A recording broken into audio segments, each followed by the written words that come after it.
Be seated, please.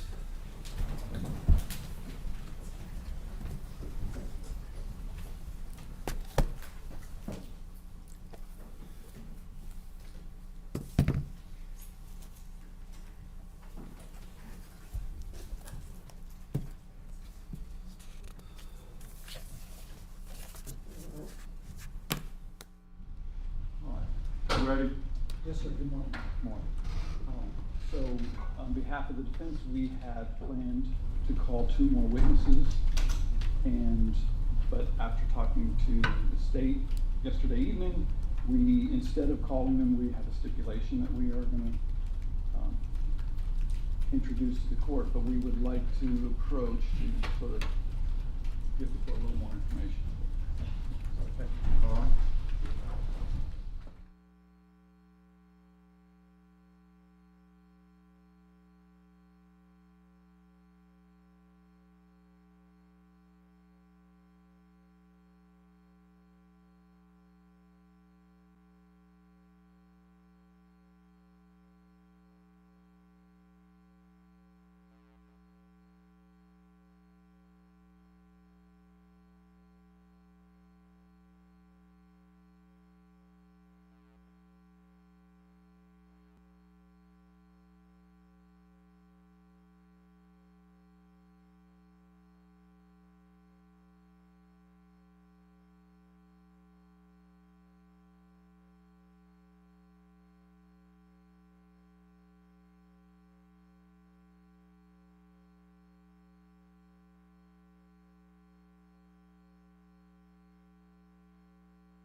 All right, you may proceed. Okay, so by stipulation, the defense has here, Defense Exhibit 5.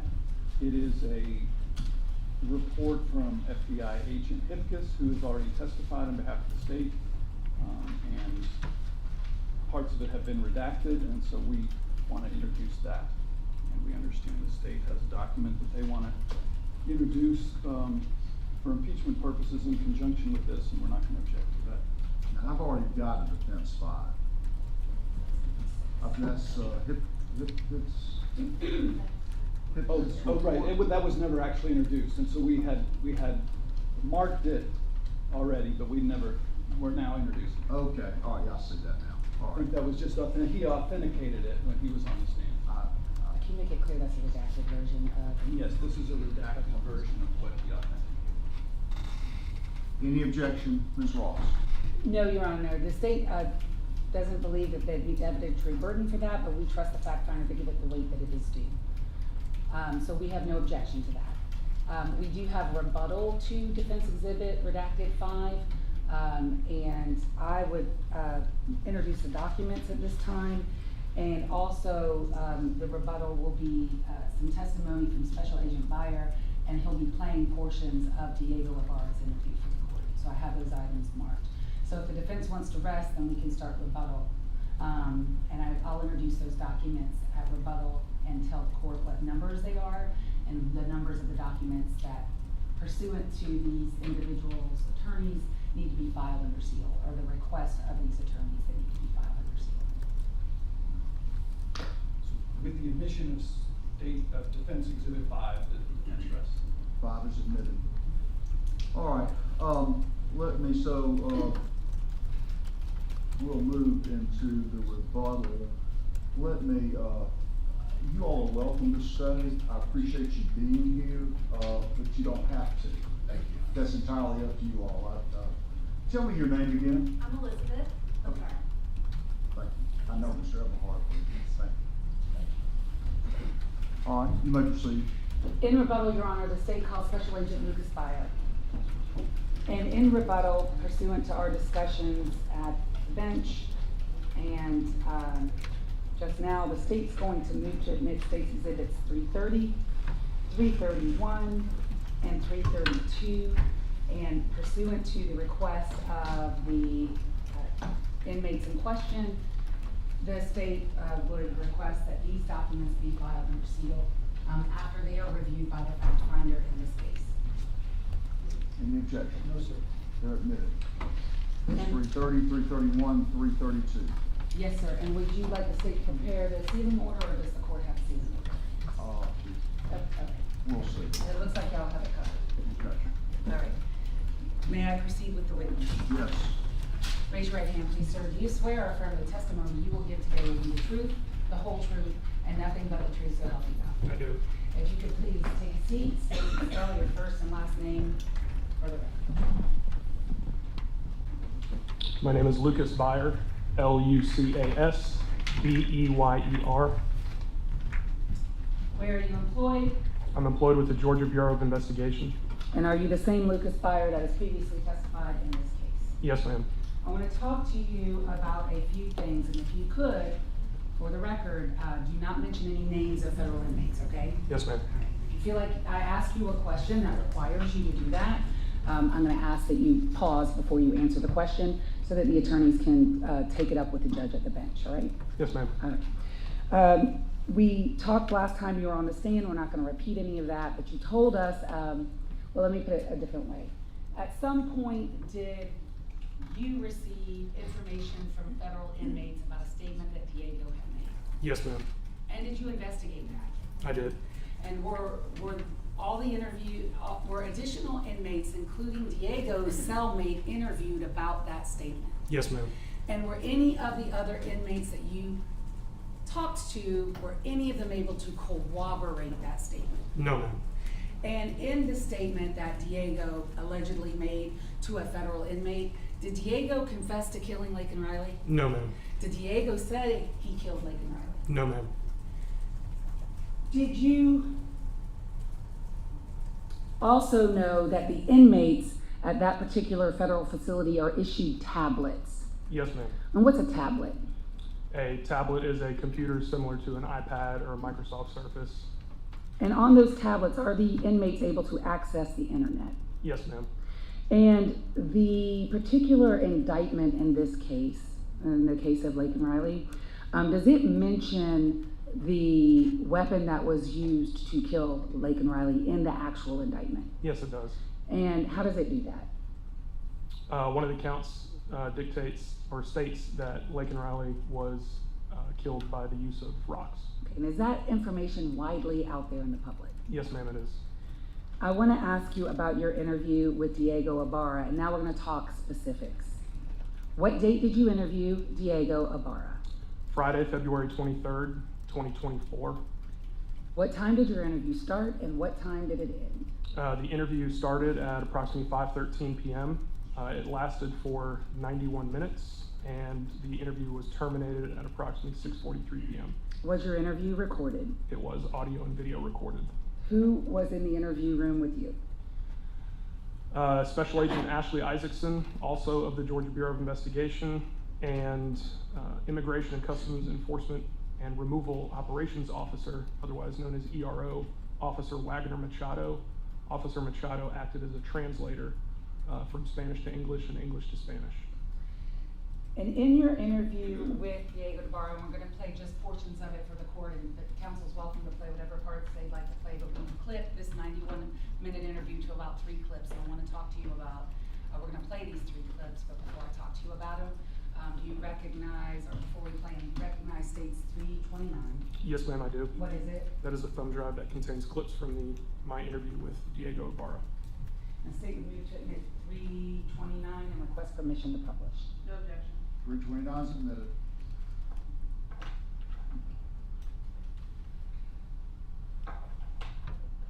In your interview with Diego Ibarra, did you ask him if he had anything to do with the murder of Laken Riley, basically? I did. And what was his response? He said he had nothing to do with it.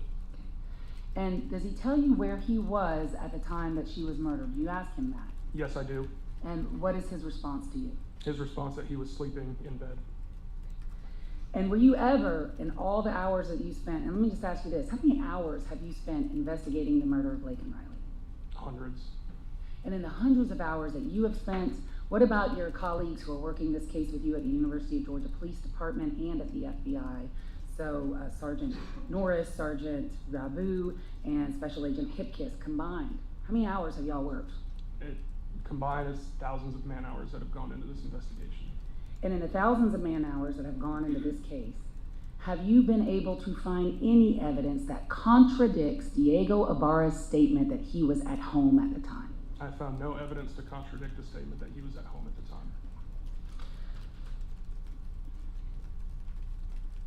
I'm gonna go ahead and play clip 1 for the record. Wednesday, I started work at 4 in the afternoon. I'm supposed to have started at 3, but I didn't have a ride. I have a friend that sometimes gives me a ride.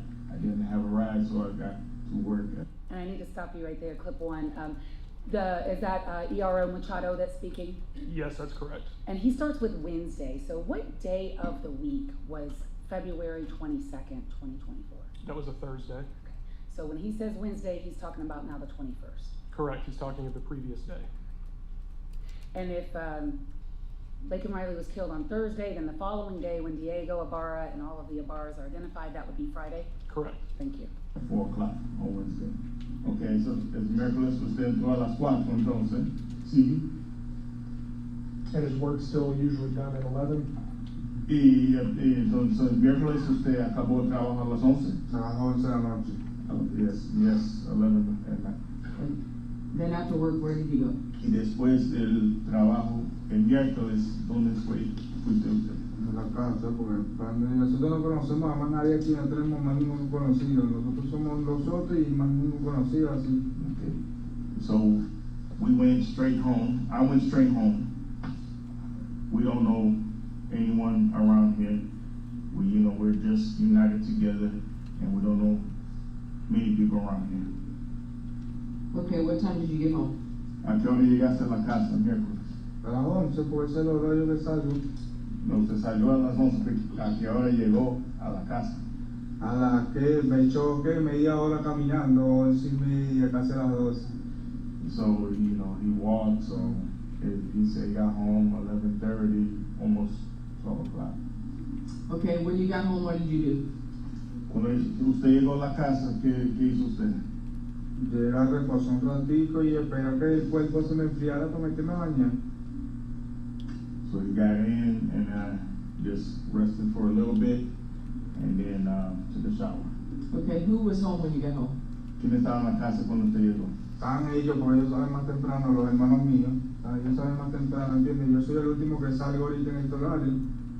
So it was them at the house. My brothers were there because I'm the one that gets home the latest. They get home early than I do. So- They were all there? ¿Todos sus hermanos estaban en la casa? Sí, todos estaban allá en la casa ya. And then what time did you go to sleep? ¿Qué hora que usted fue a dormir? No, yo me pongo a volver el teléfono y no te puedo decir qué hora porque me pongo a volver el teléfono, a escribirle a mi familia, a Sí, mí. pero más o menos. No, ni idea, porque para uno, tú sabes cuando uno se ha quedado dormido, uno se queda dormido, uno no ve la hora, ¿entiendes? Okay, so he said I want to be able to tell you the time because when I get home, after I do what I do, I get on the phone, I'm playing on the phone, talking to my daughter, and, you know, just fall asleep. I can't tell you the time that I fell asleep, but I just fall asleep. Okay, would it have been, he can't give you a range, was it a couple of hours after he got home, or had the sun come up? Entonces, cuando usted fue a dormir, dame más o menos si fue algunos minutos, algunas horas, o ya salió el sol. No, tampoco así. Nada.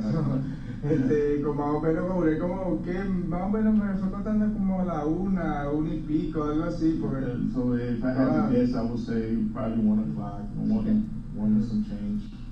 Okay, and then what time did you wake up? Y Yesterday? ¿a qué hora es que usted despertó ayer? Ayer que miércoles. No, ayer fue jueves. Sí, ayer desperté que como casi me paré tarde porque me pararon, pero los hermanos míos me pararon que como a las 2 y pico. A las 2 de la tarde. Sí. A las 2. ¿Tu hermano, cuál hermano? El men y la gorda. Te despertaron. Sí, porque ellos se estaban alistando para irse a trabajar y ellos me pararon, no, no voy a ir a trabajar. Okay. Era tarde. So yesterday, his sibling woke him up, Manny and the gorda woke him up. He said it was around 2 o'clock. They came and woke him up. So you were asleep from about 1 o'clock in the morning until 2 o'clock in the afternoon? Entonces usted estaba dormido más o menos de la 1 de la mañana hasta casi las 2 de la tarde el mismo. Does that complete the first clip? Yes, ma'am, it does. I'm gonna play published clip 2 from 29. So we're about to show you a video, and we want you to tell us who you think the person in the video is, or if you know who it is. Vamos ahorita en este momento. Because it's difficult for us to see what video was he shown at this time? Special Agent Isaacson shows Diego Ibarra the video of Jose Ibarra disposing of a jacket in a dumpster. Entonces enseñarle un video y queremos saber si usted conoce quién está en este video. Is that okay? Yes. Okay.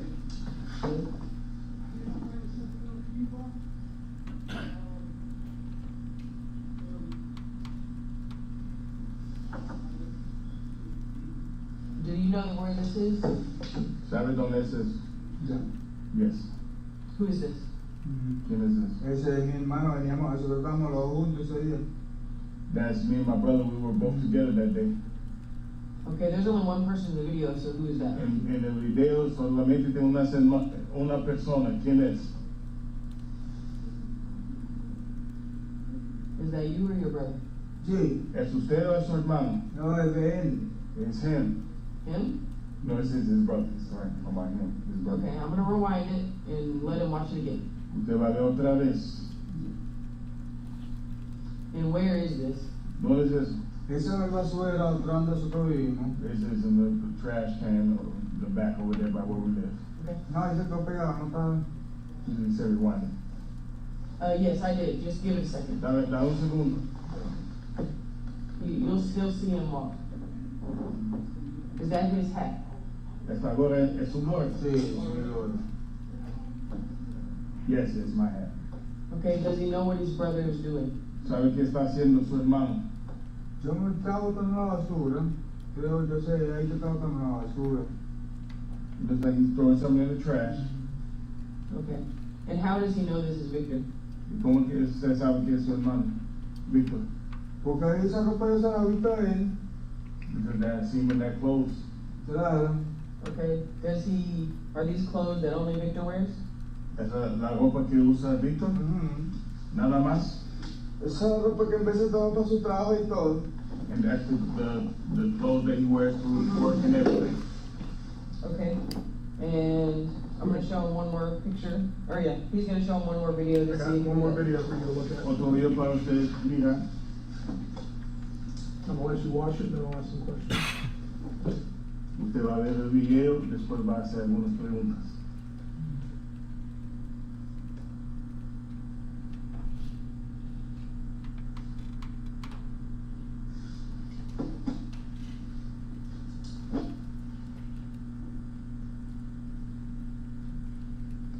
Based on that, Esos videos era atrás de la Roma del autobús. What video now are you showing at this point at 6:19? I'm showing Diego Ibarra the video of Jose Ibarra at the bus stop near, or at Rogers Road near Building S. So this is a different video than the one you just showed him. It is. There are videos in the back where we take the bus. That's at the bus stop? Es en la parada de autobús? Yes. Can you tell who that person is? ¿Quién es esa persona? Ese es Beyer, el hermano mío. That's my brother. Claro. Is it Of course. Victor? Sí, ya lo van a reconocer yo a mi hermano. He said, of course, that's my brother Victor. I know how to recognize my brother Victor. How does he know? ¿Cómo que sabe? Porque esa ropa es la misma, esa chaqueta es la que tiene en la calza. Because that's the jacket, that's the Sí, jacket es he la has at home. amarilla, claro. Ahí sabe yo como mi hermano. And he I has, know, he that's has, my brother. he has a little bit of a mustache too? Does he know why he has gloves on? ¿Usted sabe por qué está con guantes? Yo también uso guantes, yo en el bolso mío también Eso tengo. es la pregunta. ¿Sabe por qué está con guantes? No sé por qué está con guantes el frío, me imagino yo. I don't know why he's with gloves, the cold, I imagine that. Does he sometimes bring gloves home from work, from the Chinese restaurant? Cuando está allá trabajando en el restaurante de él, él viene para casa con guantes, ¿sí o no? Sí. Yes. Describe the gloves that he usually brings home. Describe las guantes que trae para Son los mismos que yo tengo metido en mi mochila, son esos. It's the same ones that I put in my backpack, the same ones, yeah. This backpack that you can see Victor carrying, is that his bag or is that yours? Esta mochila ahí que está con Víctor ahí, ¿es la mochila de Víctor o es suya? No, esa es la de él, esa no es la mochila mía es la de atrás. Is that your gray backpack or is that his? Esta mochila gris es tuya o de Esa es su mochila. Yo la mía es así, pero yo la mía es de espalda.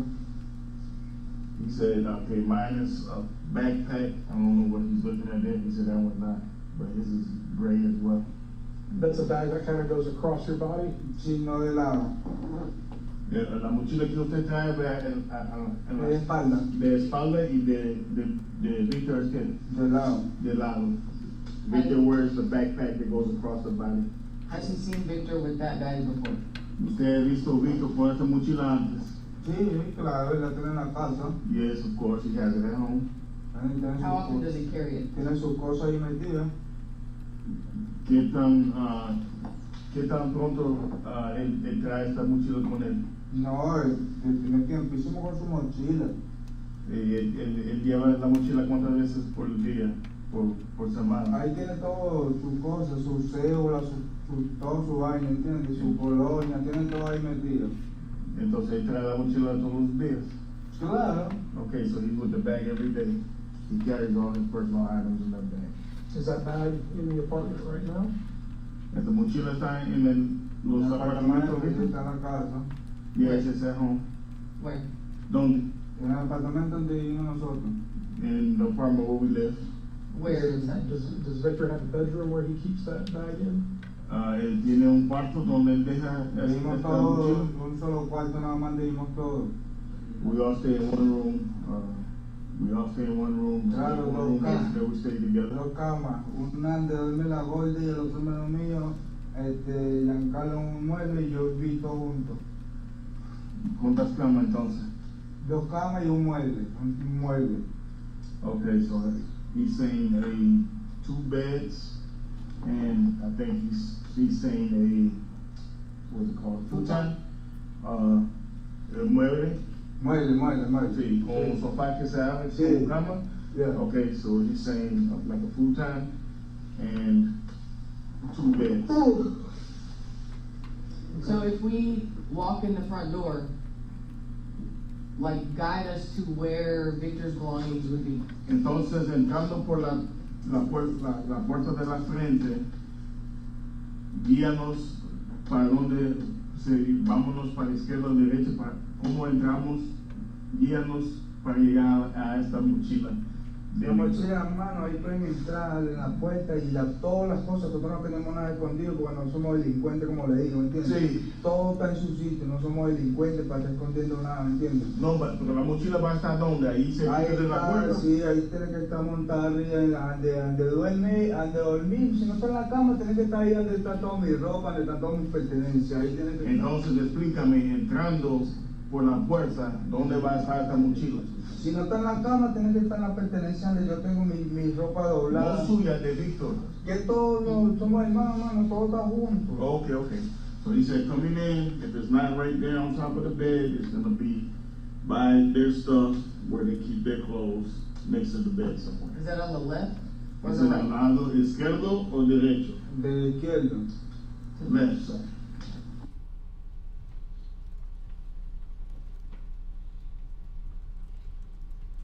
And finally, clip 3. Would you be surprised that much of the evidence that we collected during our investigation points to Victor as the person that hurt the student?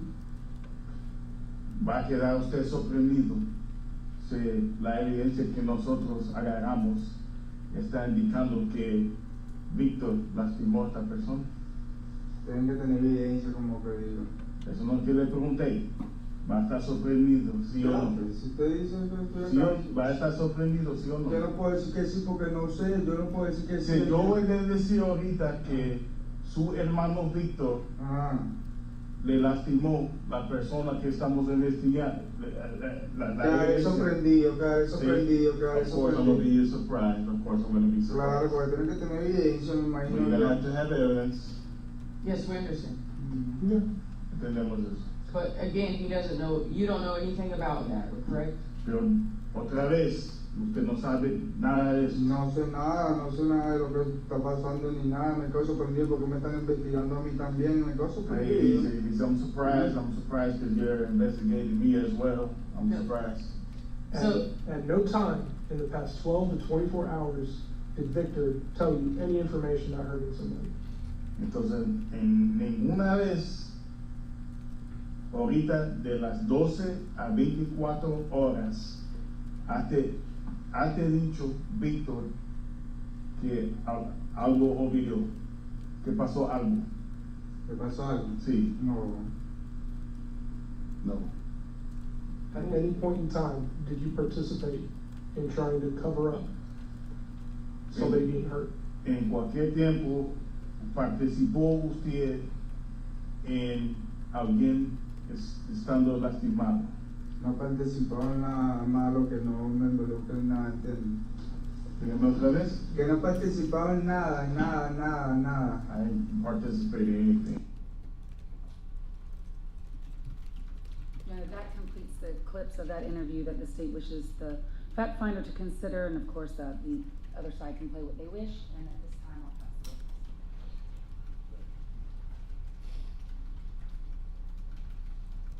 Good morning, Agent Beyer. Morning, ma'am. You interviewed Stephanie Slayton for this case. That's correct. In your interview with Ms. Slayton, she was cooperative. Yes, she was. She volunteered to let you download her phone. She volunteered to allow us to download her phone. We did not do it. And she expressed fear of speaking to you. Yes. She specifically was afraid of retaliation for her statements. Yes, Retaliation from Diego. that's correct. When you confronted Diego about whether or not he had threatened Miss Slayton, he denied doing it. Correct. When you were speaking to the state, you said that you had no evidence to contradict Diego being at home on the morning of February 22nd. I have no evidence to contradict that he was anywhere other than at home. He did not appear on any video in the apartment complex. He did not appear on the trailer camera. Multiple people reviewed that video of someone throwing away a jacket in the dumpster. Yes, Multiple people identified that person as Diego. the only person that I'm aware of that identified it as Diego was Stephanie Slayton. Bethany Paisley also said Objection, hearsay, it's rebutting, it's impeaching call a him. witness. No, it's I'm gonna allow the question. Bethany Paisley also said that the person in the dumpster video looked like Diego. Looked like Diego, but to the best of my knowledge, she was not confident in that identification. No further questions. Bethany Paisley couldn't tell you who it was in the video, is that right? Correct. And the people that could tell you were Roast Belly, correct? Yes, ma'am. Who came from New York with Jose Ibarra, right? Correct. And lived with Jose Ibarra for months. Correct. Is the same race as Jose Ibarra. Correct. Speaks the same language as Jose Ibarra. Yes, ma'am. She was able to identify him from the video. She was. Was she in any doubt in her mind that that was Jose Ibarra? Did she ever express doubt to you? No, ma'am. Same question about Diego Ibarra. Diego Ibarra is Jose's brother. Yes, ma'am. Diego Ibarra identified his brother in that video. Yes, ma'am. Did Diego Ibarra express any hesitation, any doubt that he was looking at his own brother? No, ma'am. He said, of course I know my own brother. And he did it in both videos, correct? Yes, ma'am. Stephanie Slayton, how long had she known Diego? Maybe a little bit over 6 months. Same question about Jose Ibarra. How long had she known him? A similar period of time. And she's the only person who expressed an opinion different than that of Jose Ibarra's brother, correct? That I'm aware of, yes, ma'am. And the only person that expressed an opinion different than that of Roast Belly, Jose Ibarra's roommate. That I'm aware of, yes, ma'am. And in your investigation, Special Agent Beyer, is Diego's DNA underneath Laken Riley's fingernails? No, ma'am. Is Diego's DNA on the blue jacket that was found in the dumpster? Your No, Honor, ma'am. I'm gonna object. This is a closing argument. She's making, this witness did not test the DNA. I'll rule the objection. Is Diego's thumbprint on Laken Riley's phone? No, ma'am. That's all I have, Your Honor. Anything else, Ms. Beck? No, Your Honor. Can you be excused? Yes, sir. No objection. Thank you, Judge.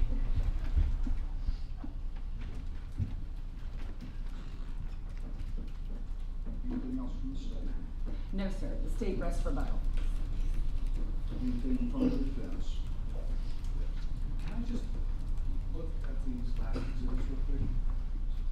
While you're doing that, I'm gonna review the exhibits, or is that what you wanted to look at? Yeah, I, just, yes, I want to look at what they were, but I just wanna.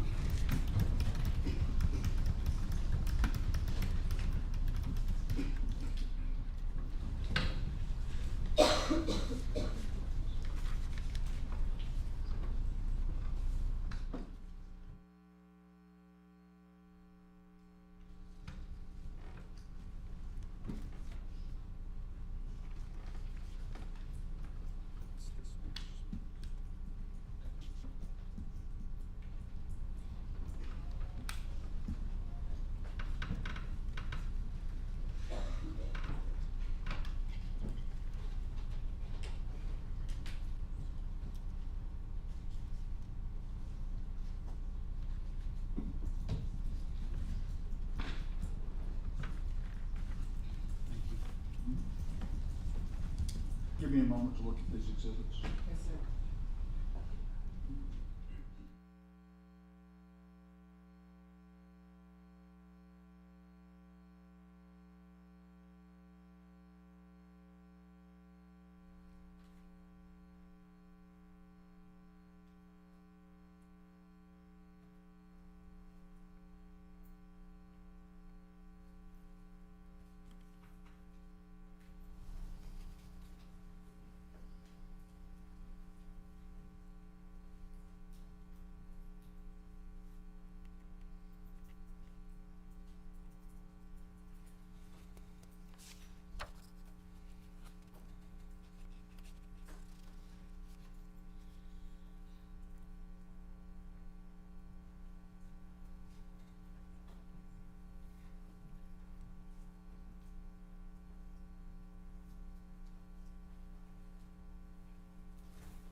Announcement by the state and the defense, the evidence is closed. Yes, Your Honor. Are you all ready to go into summation? State is ready, Your Honor. That's ready, Your Honor. Okay.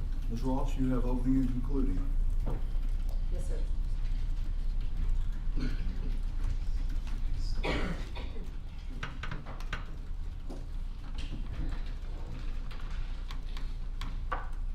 May it please the court and counsel.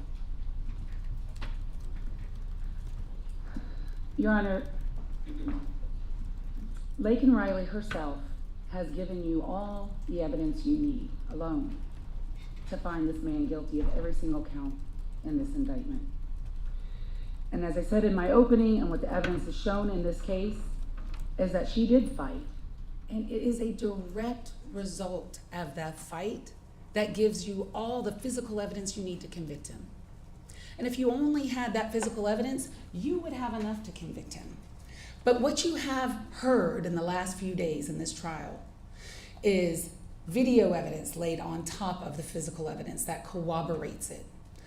Digital evidence laid on top of the physical evidence and the video evidence that all corroborate one another. And the three forms of that evidence in this case, the physical evidence, the video evidence, and the digital evidence, combined twist this very powerful knot that this defendant cannot get out of. There is no way out for him. The evidence in this case has been overwhelming. And the evidence in this case has spoken loud and clear that he is Laken Riley's killer, and that he killed her because she would not let him rape her. And look no further, you have to look no further to his actions 73 minutes before he encountered her on the trail to know what he was up to that day. And so not only does the physical evidence identify him, the video evidence identifies him. His own brother identifies him. His roommate, Rosebelly, identifies him. The people who he was living with condemn him. But his digital evidence of posting selfies of himself wearing what is basically his rapist gear an hour before he leaves his house, that condemns him. He has condemned himself. And what I'm going to do in the time that I have before this court is review the evidence that this court has heard and ask that you find him guilty on every single count of this indictment, not because you feel sorry for anyone, but because he earned it, because he deserves it, and because we have proven it beyond a reasonable doubt. Let's start with the physical evidence. The defendant's DNA is under the right fingernails of Laken Riley. And it is only Laken and this defendant in that sample, and no one else. It was first done at True Allele, and because our Hennis and this defendant are blood brothers, he couldn't be excluded under YSTR. And then it was Diego who could be excluded by YSTR because he has a genetic mutation. But True Allele, when looked further in at the sample, eliminated both Diego and Argenis. So the evidence in this case has been, and is, that it is only the defendant and Laken Riley underneath her right nails. And how did that happen? Because she, in her fight, marked him, scratched him. And the testimony from Ms. Hinkle yesterday when asked, well, how do you get a person's DNA underneath your fingernails? One of the first things she says is scratches or bodily fluid. Casual contact is not enough, and wearing an item is not enough. And how do we know that? The black Adidas hat that we all see for our own eyes on Diego's head doesn't have his DNA on it. I mean, contact DNA isn't the magic bullet that everybody likes to pretend it is in front of a jury. But we know Diego was wearing that hat. You can see it for your own eyes. And I'm gonna talk a lot more about that hat and why and how Diego was wearing that hat a little later. It is the defendant's thumbprint on Laken's phone. And this was from the Daubert hearing. This is, first of all, the digital image of Special Agent Daniela Stewart, and that is digital image 597, which is in evidence on one of the thumb drives. And the court heard the testimony that we adopted from the Daubert hearing, and I have here states 28 from the Daubert hearing of October 11th, where where Sergeant Stewart of the ACC Police Department, who has been a latent print examiner since 1994, has looked at thousands of prints, compared that image that Special Agent Stewart took on the night of Laken Riley's murder when they finally found her phone after dark away from her body, and he compared it to the known fingerprints of Jose Ibarra, and he did it twice. And he found and explained to the court at the Daubert hearing, which we have adopted as part of this transcript, 15 points of comparison and similarities between the latent print left on Laken Riley's phone and Jose Ibarra's fingerprints. So in order to find this defendant not guilty of killing Laken Riley, you would have to disbelieve DNA. You would have to disbelieve fingerprint evidence. And even if you did that, you would still have this. Quite frankly, she got him. She scratched him. And you heard the testimony from Sergeant Epps and from Corporal Sayan. The left wrist was still oozing. Both of them saw that. And when asked, what's with these injuries by Corporal Sayan, and we played that part of the body cam video for the court to see, Corporal Sayan wasn't coming at him hot. It was super calm and casual. They're out there laughing. They're laughing in those videos. Smoking, talking on their phones, talking to one another, all four of those people inside that residence, chillaxing. And Sayan's like, my friend, do me a favor, show me your hands. My friend, how did you get those injuries? And his first response is that of a monstrously guilty individual. What scratches? Y'all don't see these scratches. We don't see these scratches. So in order to find him not guilty, you would have to disbelieve your own eyes. What scratches, he says? All of those scratches. And there were more scratches than that, because when Daniela Stewart, and those photos are in evidence to you, when she photographed him and made him take his shirt off, there are scratches on his back. His back. And you know what that's consistent with? That is consistent with him asphyxiating her, being on top of her, compressing her chest, and smashing her head in with that rock. That's what that's consistent with. How do you get scratches on the back of your neck? How do you get scratches on your back? Laken left those scratches, and the physical evidence says that she left those scratches because that is why his DNA is underneath her right fingernails. She marked him. She marked him for everyone to see. She marked him for you to see. And the digital evidence that she wore that day also corroborates everything, all the physical evidence and the video evidence. We will never know what he did to her on that trail and in what order. And we'll never know what he did to make her stop. Because quite frankly, I am certain she could outrun him if she wanted to. But she didn't. And he did something to her where she knew immediately she was in trouble. And how do we know that? From the Garmin and her phone. Simultaneously, if you put those two things together, which is what this graph is that you saw and that's in evidence, at 9:10 a.m., and there's some seconds in between them that really only matter if you're an Olympian swimmer or a track runner. It's so close together in time, it doesn't matter. It is simultaneous. Simultaneously, she enacts or tries to call 911 from her phone using the SOS function of her iPhone. And we know that from her phone. And simultaneously at that same time, she comes to a dead stop. She stops in her tracks. And we know that that is the time she meets him on the trail. And how do we know that? Well, we know that from the FBI. Because there is a chart that I'll show you a little later in my closing argument, where at 9:10 a.m., their digital profiles overlap one another. They have met in that woods. His from his timing advance data from his phone. And remember, the moment he enters the forest, his Wi-Fi is no longer active. And so there's no Reuben data from about 8:55 to about 9:40 a.m. And that is evidence of his guilt too. The fact that he's in that forest, that means he's in the forest. And we know he's in the forest because he has no Reuben data. And we know he's in the forest because his timing advance data puts him there. And they meet simultaneously, digitally, on that trail at about 9:10 a.m. And so something happened. And this is her Garmin watch. And we know there was a fight because the way that it looks, look at this, on the trail, she's still on the trail till about 9:14 a.m. And then her Garmin starts moving off the trail. And he takes her off that trail 65 feet. 64 feet and 11 inches to be exact. 65, close enough. And he does that for only one purpose. And that is to isolate her so that he can victimize her. And that is exactly what he did. But the true allele under her nails, as damning as it is, isn't all that you have.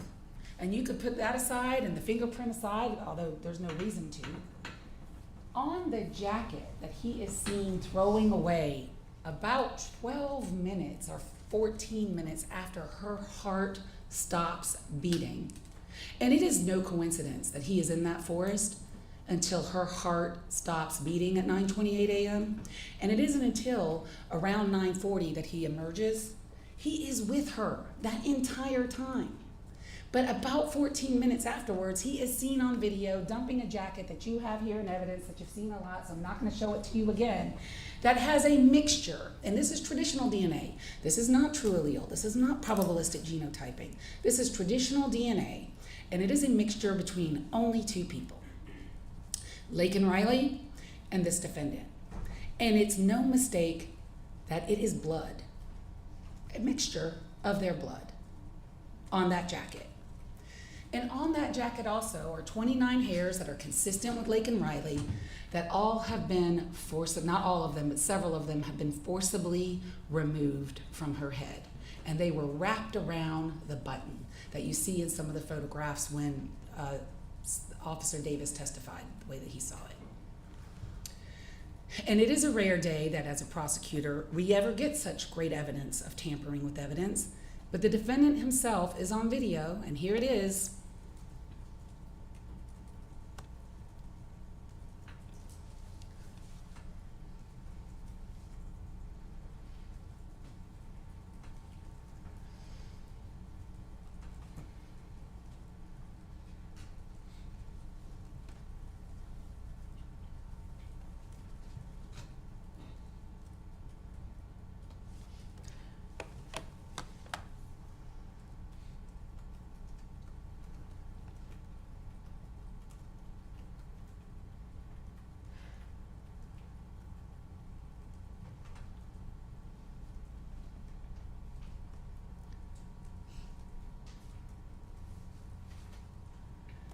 And now I guess the defense will have you believe he just threw away that jacket right at this moment just because he just didn't want it anymore. That's not reasonable. He threw away that jacket because he knew exactly what was on it. He knew it was his blood, he knew it was her blood, and he knew he had to get rid of it. And he also knew that he had to get rid of his gloves, and so what he does further on in this frame is you can see him take them out of his pocket and throw it in the bushes. And on those gloves is Laken Riley's blood. He threw away the gloves because he knew what he had done. He knew her DNA or her blood would be on that, and he got rid of it. That is what we call consciousness of guilt in our business. He threw away those items because he knew he had killed her, and he threw them away because he didn't want anyone to find him. That's why he did it. And what's so fascinating about this video is the part where he looks at the hat. Let's talk about that. Guess what he didn't throw away? The hat. It's his brother's hat. Diego said it in the interview. That's my hat. He wears his own brother's hat to go kill someone. And he looks at it. Oh, no blood on that. He didn't see any blood on it, although there is her blood on it. Puts it back on his head. Doesn't throw that away. And then lets his own brother walk around with it the next day. And the fact is, if Diego had not been wearing that hat, we may have never caught these people. We may have never caught him. But Diego was wearing that hat. You think for 1 minute, Diego would have to be the dumbest killer on the face of the planet if he killed Laken Riley and was still wearing that hat around. on. Because what Laken Riley's killer did was he got rid of all the evidence. At least he thought he did. And that hat right there, he couldn't see her blood. And he gives it back to his brother. And luckily for all of us, his brother decides to wear that hat that next day. And we know his brother wasn't wearing the hat on that day because you got to see the video for yourself where Diego goes to work on the day of Laken Riley's killing. He's at work and he's wearing a completely different hat. And each day that we have of the videos of where he's going to work, he's wearing a completely different hat.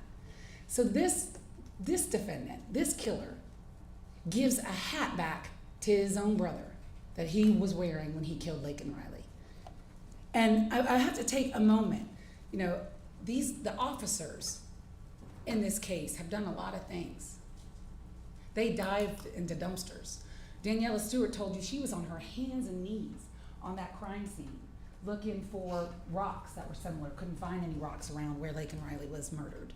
A lot of it, you know, Sergeant Timothy Johnson, whose testimony we adopted from the hearing in October, you know, just hitting the streets, looking for things.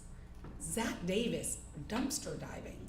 It was a combination of good police work and, quite frankly, just luck. We were lucky that Diego decided to wear that hat. And do you think for 1 minute if Diego had killed her, he would have put that hat on? No. And looking in the video that you see, and you saw slowed down versions of it, Diego has tattoos on the back of his neck. They are not in that video. Rosebelly herself, who knows both of these two, identified this defendant in that video. And if you're concerned about whether she's right about that, well, the FBI's digital profile of this defendant's device hovers over that dumpster at 9:40 a.m. It's him, and there is no doubt that it's him. Here is the FBI profile, digital profile from the CAS team of the defendant's device now over the dumpster. In the center of this is D1, 9:40 a.m. He's at the dumpster that we just saw him at, dumping bloody clothes. And how do we also know he's back at his apartment at that time? Because Special Agent Hipkiss, who extracted 1B7, said at 9:58 a.m. the device is plugged back in and charging, which means he's back home. But he's not done. And before I go on to the other videos, these are all the selfies of this defendant on his phone 1B7. And I understand, and I suspect maybe the defense will argue, well, Judge, you know, other people used his phone. Yeah, they did in October. And then the other 2 months that they want to talk about are other 2 accounts. Oh yes, Diego has a Google account that has been accessed from 1B7. Both of those accounts that they talked about, one a Facebook, one a Google, I can't remember exactly, but there were 2 of them. Rosebelly had one and Diego had one. One of the accounts was closed in January, and the other one of Rosebelly was closed in February of February 12th of that year.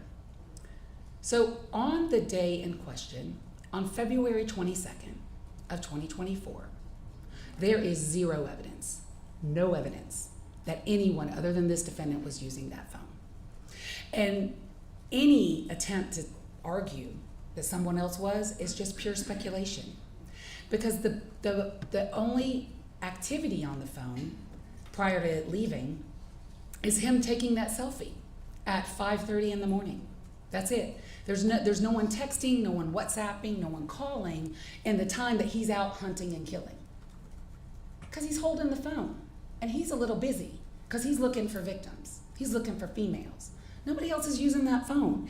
And the FBI said, and the phone tracks his own video. You could put the video of him at the bus stop, which I'll show, and put it with the digital profile of the phone, and they track one another. So the videos and the digital profiles track one another because he's holding the phone at the time. And this is what he does when he gets back. His phone is plugged in at 9:58 a.m., but he's not done destroying evidence.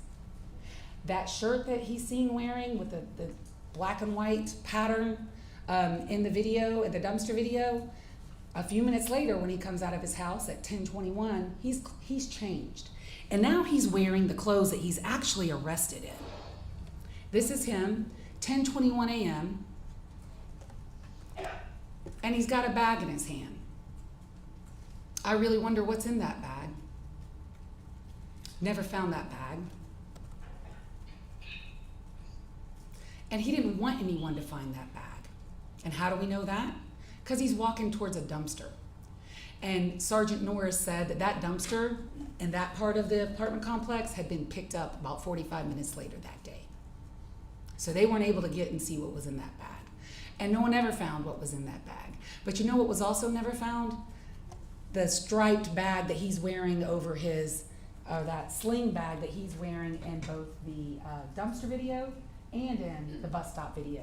That bag was never found, ever. And I suspect it's because it was in that bag that we just see. And here he is coming back 3 minutes later, and there is nothing in his hand. He's gotten rid of the rest of the evidence, because that's what guilty people do. So the digital evidence that I have talked about, in summary, from Special Agent Jay Burney of the CAS team, it is his opinion that he left that house at 6:52 a.m. and that he returned around 9:50 a.m. And that there is no Reuben data on that phone from 8:55 to 9:40, which is consistent with him being in the forest. This is the slide from, and this is what summarized Special Agent Burney's testimony, that at the time at 9:10 a.m., so on this slide here that was before the court, page 29 of his exhibit, at 9:09 a.m. to 9:12 a.m. is where on the trail Laken Riley and this defendant meet digitally and in person. And so that is pretty much the evidence. His DNA is there, his thumbprint is there, and he's on video, the dumping evidence associated with the crime shortly thereafter. I want to talk to you about the charges in the case, and this is usually when I would go on much longer with a jury, but I don't think there's a need to do that with this court. These are slides that I use in murder cases where I close all the time in front of juries. The court is aware that in the state of Georgia, we have malice murder. The defendant is charged in count 1 of this indictment with malice murder. Malice can be proven in 2 ways, as you know, but we really don't even need to talk about implied malice in this case. This is express malice. Everything this defendant did to Laken Riley on that trail showed his intent to murder her. And what express malice is simply the intent to kill. And so what evidence is there that when he interacted with her on that trail and when he drug her off that trail that he intended to kill her? Well, look no further than the evidence of the medical examiner in this case. He put huge holes in her head with a rock. And he did it more than once. And there could be no other reason to do that other than to silence her forever, so that she could not call Sergeant Maxwell or anyone from the University of Georgia Police Department and report that he tried to rape her.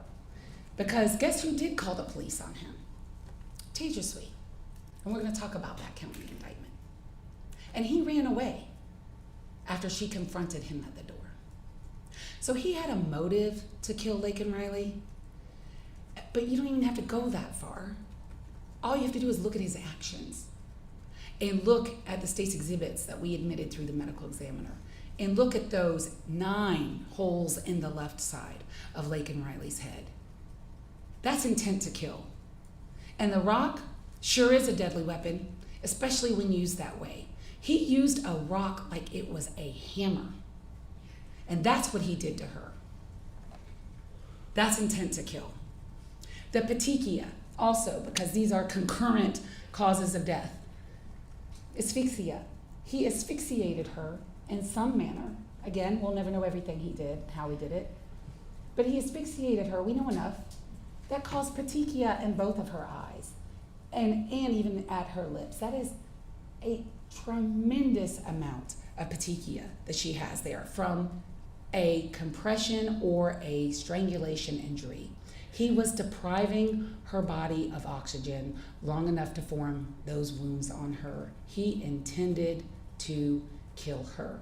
There is no other reasonable explanation for that conduct. We have also charged 3 counts of felony murder in this indictment. I'm not even going to define it for the court because I know you know what it means, so I'm just going to go straight to the felonies.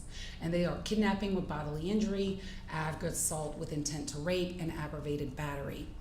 First, with the kidnapping with bodily injury, that is exactly what happened in this case. And that actual felony precedes the murder in time, because he didn't murder her on the trail. He took her 64 feet and 11 inches off the trail for the purpose of victimizing her. That is asportation, that is recognized under our law, and it is what permitted him to do the things to her that he wanted to do all along. And if he hadn't had asportated her off that trail, he would have been interrupted. So it is a kidnapping with bodily injury. And I have a crime scene photo here from, again, Daniela Stewart, where she shows marker 1, which is Laken Riley's other AirPod. And that's how we also know there was a struggle on the trail. Sophia and Lily find, and we know Laken was listening to music when she was running. They find her AirPod, one of them, in the middle of the trail. And there's a photograph in there. A little towards the side, but still on the trail. AirPod number 2 is found by Daniela Stewart, where marker 1 is off the trail. So there was some kind of struggle between the two of them on that trail, and it's also shown on her Garmin, where she loses her AirPods on the trail. And he takes her off that trail. And we'll never know exactly how he took her off the trail. Did he pick her up and carry her? Did he somewhat drag her off the trail? Did he somewhat push her off the trail? But we know that he took her 65 feet because we know that's where her body was found. And also Daniela Stewart saw like a leaf. She called it a displacement of the leaves, and she marked it with those orange flags, but no real dragging marks. So that's a kidnapping with bodily injury. Taking her off that trail, and in the commission of that crime, he kills her. He is guilty of felony murder, with the underlying felony being kidnapping with bodily injury. It's not contested that she has bodily injury. But the aggravated assault with intent to rape, there are a lot of questions about, well, you know, could her shirt be up from dragging her? I suppose the defense might be, well, I killed her, but I didn't intend to rape her. Well, that makes no sense. Because the only thing that makes sense about why these two individuals who don't know each other, never met each other, had this encounter on this trail at this moment while Laken is out for her morning jog, is because he wanted to sexually assault her. What evidence do we have of that? What has been left behind from this struggle that we can discern that? What circumstantial evidence? Well, her clothes are in 2 different directions. And it is important to talk about her clothes. And we're not talking about her clothes in order to shame her as a female. No. It's evidence on how she wears her clothes. She would wear running tights when she ran because that's what's comfortable. And that's how you run. And she would wear them over her navel because when you're running, you want your clothes to stay put. And she wore a Lululemon jacket, and she wore 3 layers of clothes that day. And it's important to talk about that from an evidentiary perspective because these are tight running clothes that are designed not to move. Not to move. And if they want to say dragging may have caused one of the layer of clothes to come up, all right, I'll give you 1. But I can't give you 3, and I can't give you the clothes going in 2 different directions. Her shirt was up. Her running bra up. Her jacket up, and her breasts were exposed in a way that you saw in Sergeant Maxwell's body cam video, and in a way that Special Agent Beyer testified to the court, and he photographed them. They were twisted all together in a knot almost above, and like almost tying down or pinning down her shoulders. That is not an accident, and that is not from dragging. And if you even want to think that that was from dragging, then how do you explain how her tights are down below her navel, which she never wore them that way? Her underwear is pulled up, and you can see it in the body cam video, and you can see it in the photos from Special Agent Beyer, and her underwear has been torn. He did that to her. He did that to her after he drug her off the trail. And he did that to her because he wanted to try to rape her.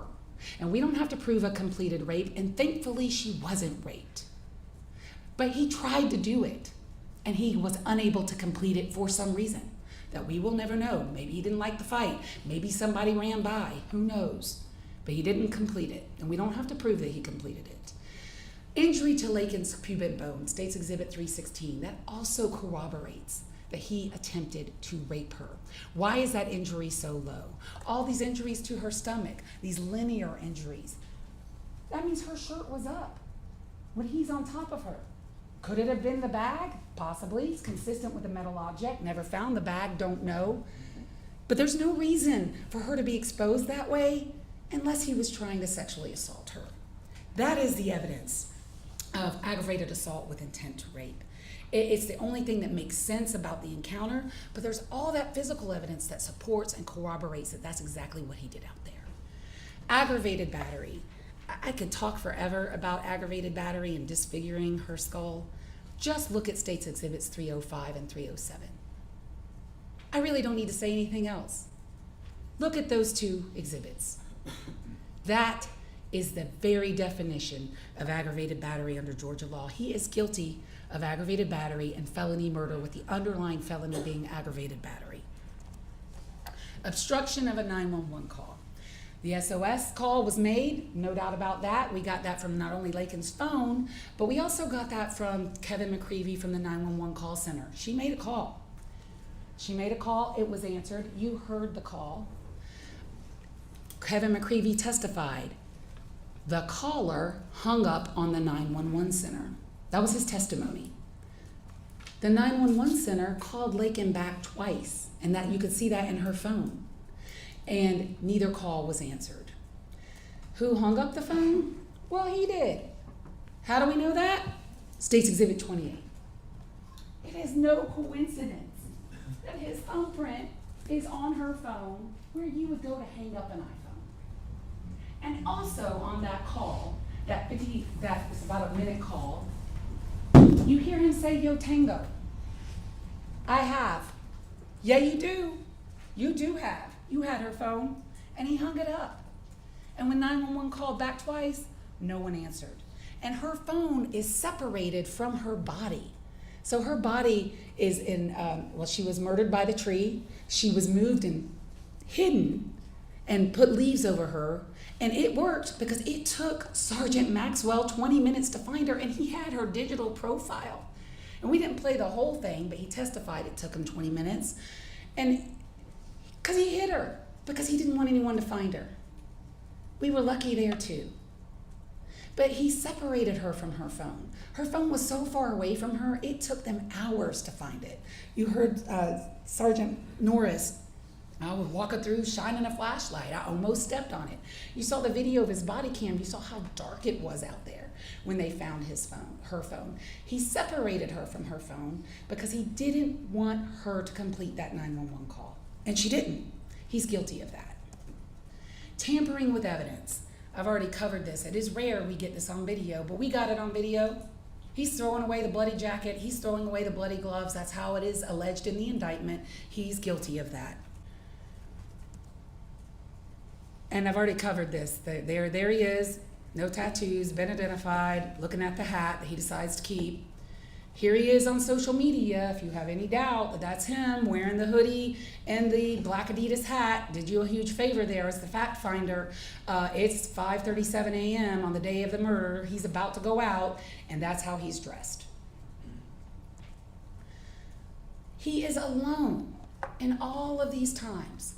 Trail cam video, Tejaswi and Sally, the other female runner that encountered him at 8:24 a.m. where he is what? In the woods. And how do we know that? Because when Tejaswi calls the police on him at about 8 o'clock in the morning, he vanishes and disappears into the back, and Sergeant Rebu testified in the direction of the IM fields. And he stays there. What's he doing there? What's he doing there? Well, he isn't running. I doubt he's bird watching. He's sitting there waiting for someone to come by because his first intended target, he wasn't able to get. And I'm gonna ask if there are any cameras up. I wanna show a portion of something that I don't want the peeping victim to be seen, the Tejaswi. So, So I will direct media to not, publish this as well as. all right. So are we good? We're good. Okay. I'll let you know when it can come back up.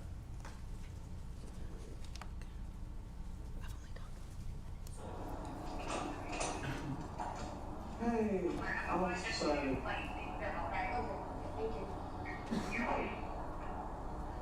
Hey, can I come in or are you? Alrighty.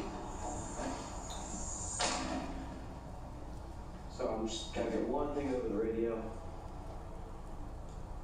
6427, I believe it's gonna be the north facing at the end of the building. Hey, so are you okay? I'm okay. Oh, gotcha. I understand it might be a little bit scary. I'm just gonna be asking a couple questions, get some clarifying information, okay? So you were taking a shower, correct? And you heard something going on? Yeah, I heard like something was moving and I just heard it was someone from upstairs. I usually hear that. And then when I actually came out, I heard it coming from the door. Are you hearing it coming from this door? Yes. Okay. So I went to see through the peephole and then I saw actually someone was like crouched down and then trying to like, I think I just open it. Okay. And then I thought it was just maintenance. I thought of opening, but then I was like, why would they do that right when the first knock? Yeah. So, and then I said, excuse me. And as soon as I said that, they tried to duck down, but I could see them ducking. Mm-hmm. And then they went away. And then after that, I tried to get the phone. Then when I was standing by the door, then I could see them peeping, trying to peep and take a look. They're trying to look into that. So at no point do they ever enter your No, they your don't. door? Okay, good. In this frame, you can see, as some people would say, clear as a country mile to the back of Building S from Tasia Sweet's apartment. She absolutely saw him looking in her apartment.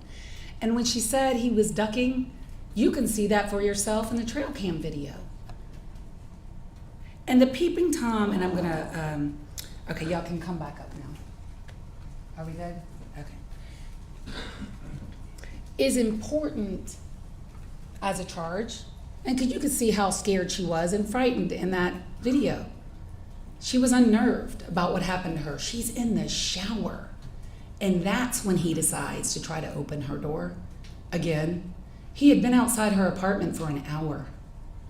The testimony from Sergeant Rebu, and you saw this video yesterday from GBI Cyber, he first appears on the trail at 6:52 a.m. according to that trail cam video. Guess what that coincides with?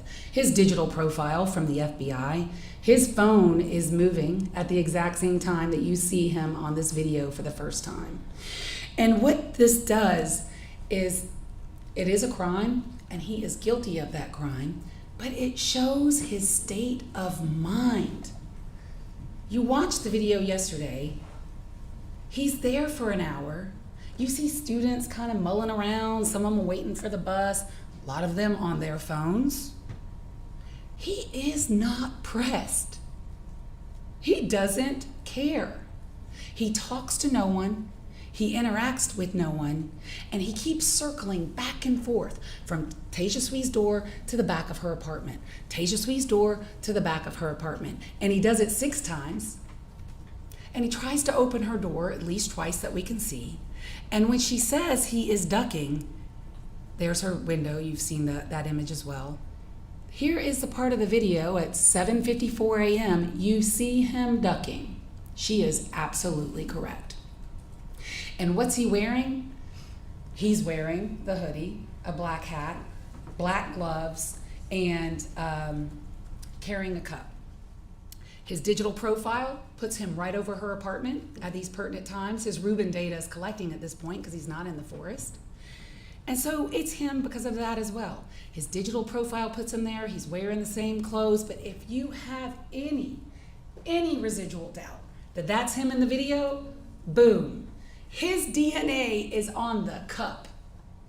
The white cup that you can see him carrying in that video was found smack in between Tasia Sweet's apartment and Laken Riley's body, and it is his DNA on that straw. And yes, it's a mixture. It's not Diego's, it's not Argenis's, it's not anyone related to him. It's him and some other male. And there's alcohol in that cup. He's drinking alcohol at 7 o'clock in the morning while he's out prowling and hunting females. It's him. No doubt that it's him. And I want to talk about the gloves, because the gloves that he chose to wear that day, you heard from Alexander Coven of the crime lab. Luckily, again for us, they were cheap. They're not latex. They're some kind of polyethylene, like plastic gloves that tear easily, is what he said. That was his scientific testimony. And those gloves were torn. And you saw photographs of them where Katrina photographed them at the crime lab. And because those gloves were torn, he was able, and maybe they were not torn when he was holding the cup, maybe they got torn when he's holding these rocks and murdering Laken Riley when she is fighting him. But at some point they were torn, and we know that because after they're recovered in the bushes, they go to the crime lab and they are photographed and they are examined. And the first person who sees them at the crime lab is Valencia Johnson, and she says they were damaged. The second person who sees them is Katrina, and she photographs them. And you have the photographs and evidence to use. You can see for yourself that they were damaged. So what in the world is he doing outside a co-ed's apartment, wearing plastic kitchen gloves, a hoodie, covering up his face, and skulking around? He is trying to get her. And when he couldn't get her, he ran away into the forest, and he stayed there until he encountered Laken Riley about 73 minutes later. And then he did all of the things that we've already covered in the indictment. And I want to talk to you a little bit about circumstantial evidence, but not in a way that I would talk to a jury about it. There is no legal difference between circumstantial evidence and direct evidence. It's not bad, it's just different. And in this case, it is powerful. And it is layered upon layer upon layer. And there is no way out for him. He is guilty of everything in the indictment. I want to talk to you about the defense case. And this is actually something that a scientist said yesterday. It's amazing how trials are, how people say things and you never expect it. And they just have a life of their own. Trials. Ashley Hinkle yesterday, I think it was on Cross. The absence of evidence is not evidence of absence. I couldn't say it better myself. I suppose their defense is Diego did it, because that's all we've been talking about is Diego. And yeah, Diego was a suspect because he's wearing the hat that they saw. But eventually, you know what the officers didn't do in this case? They did not turn a blind eye. They got Diego's phone, they got Diego's DNA, they interviewed Diego, and they followed it to its natural end. They looked through hundreds of hours of video. You saw the chart that Detective Norris put in on Friday of all the videos around the IM fields. And there were multiple cameras. He and Sergeant Rebu and Special Agent Lucas Beyer, they watched hundreds and hundreds of hours of videos. Guess who's not anywhere near the IM fields at the time and on this day? Diego. He is nowhere to be found. And the only way that Diego could have done this crime, and the only way that it could be even like a reasonable hypothesis that he could have done this crime, is if he had two things. Number one, magic pixie dust. He would need the magic pixie dust to put his brother's thumbprint on her phone. He would need the magic pixie dust to put his brother's DNA underneath Laken Riley's fingernails. And he would also, in addition to that, because of the video evidence, he would need one other thing. And that would be Harry Potter's invisible cloak. He would have to put that on and go to the IM fields and do these things because nobody sees him. And I want to talk about Stephanie, because what your decision is today is it's Stephanie versus science. Stephanie, who wants to invoke the fifth when asked about whether she had a sexual relationship with Diego, which goes to her motive for being here. And the conversation, which is so interesting, that she said she had with Diego on the night of the 22nd, after the police were in her apartment, and we know it had to be the night of the 22nd because it was after Laken Riley's body was found, which was noon on the 22nd. But before 8 a.m. in the morning, when Sergeant Johnson sees Diego wearing that hat that his brother left in the apartment after killing her, and she says between that time, she had a conversation with him at some point. Well, guess where Diego was that day on the 22nd? You saw it for yourself. He was at work. And he was at work till about 11 p.m. And it was Stephanie's birthday, and she was out drinking. And she drank so much, Judge, that she even said, and the GBI, Annie Mormon, confirmed, she was drunk when she was talking to the GBI the next day still. And maybe she did have some semi kind of conversation with him. And even then, if you take her at her word, it's not a confession. There is no evidence that he did anything except be a brother to him. And it's pretty low down that you're going to take the killing hat and then let your brother wear it around in the apartment complex the next day. But that's just what a killer would do. So to believe her, you would have to disbelieve all of that. And then today we heard some unreliable inmate hearsay. Not reliable. And cannot weigh anything against the mountain of forensic evidence, video evidence, and digital evidence that you've heard in this case. And yes, here is Diego wearing that hat. You think he'd have worn that if he had known what was on it? He didn't know. Glad he wore it. He didn't know. And so that completes my portion of this closing argument, and I will see to defense and see Your Honor at rebuttal. Thank you. Ms. Beck.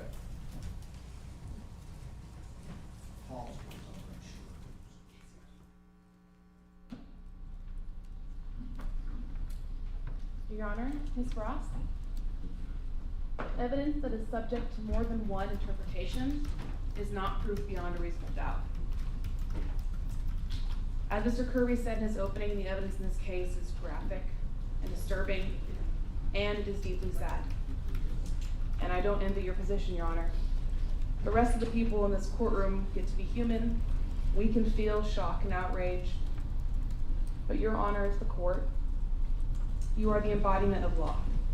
And as the court and the fact finder, the law requires that you not allow your verdict to be swayed by sympathy for anyone. It must be based on the evidence. Mr. Ibarra, acting on our advice, elected to have a bench trial, trusting that Your Honor could, and believing that Your Honor would, set aside the emotions in this case and simply consider the evidence. So I'm going to catalog for Your Honor why I think the facts and the evidence in this case should leave you with some reasonable doubt. Before I do, I want to touch on two legal principles.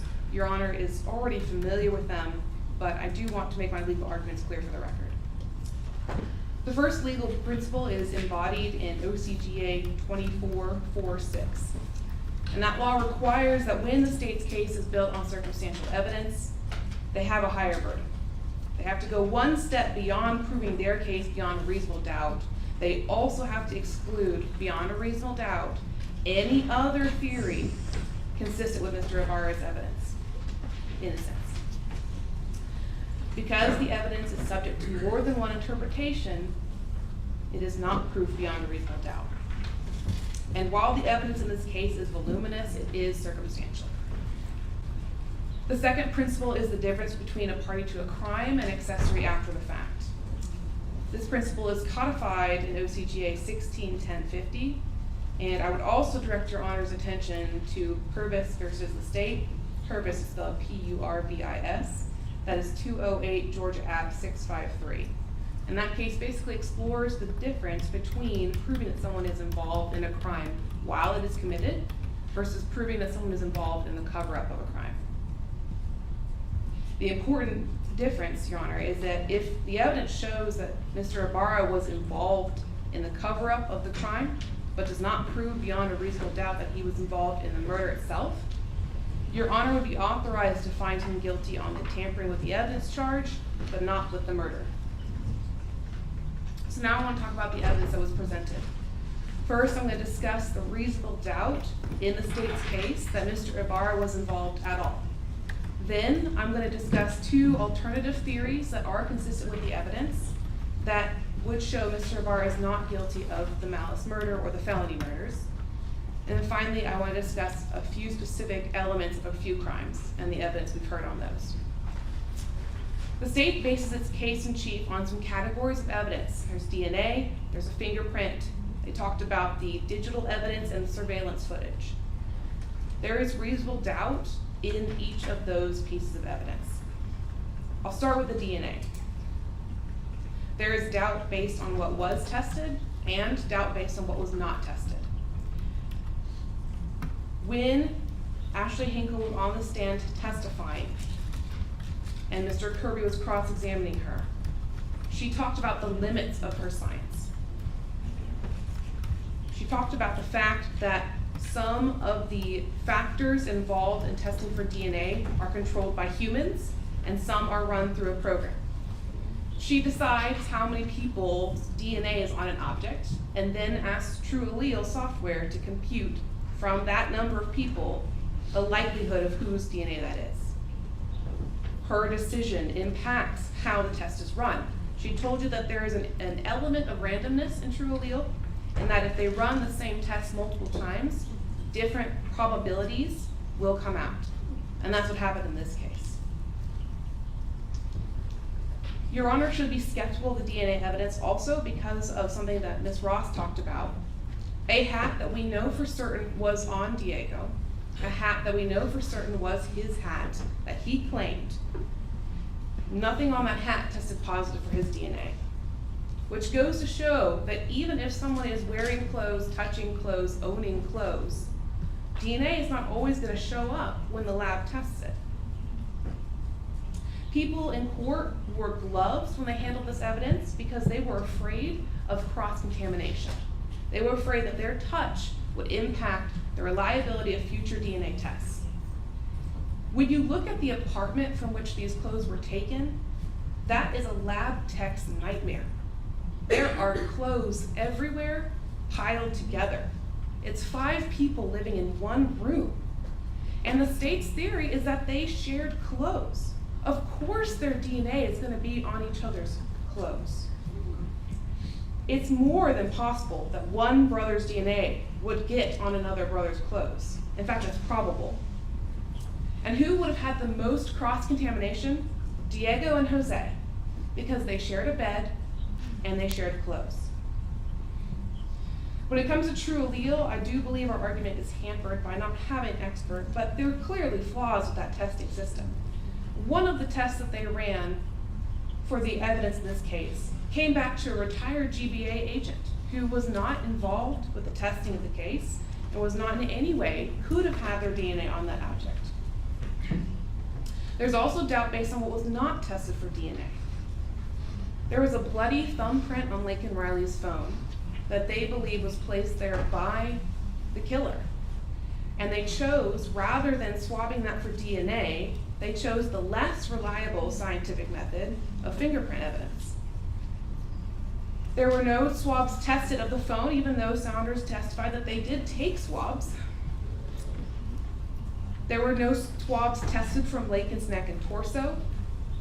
But perhaps the most important is that they swabbed Jose Ibarra's hands and his fingernails. And their theory is that his gloves ripped enough for him to leave a fingerprint on a phone. That rip would have allowed him also to have contact with Laken Riley's body. And then, if they had tested the swabs on his fingerprints, we could have seen if Laken Riley's DNA showed up on his hands. But they did not. They don't get to cite a name of a guy we don't know, James Sebastian, and call it a day. They should have provided some reason why they didn't test these swabs, and they gave Your Honor none. They also didn't test any of the gloves found in Diego's bag.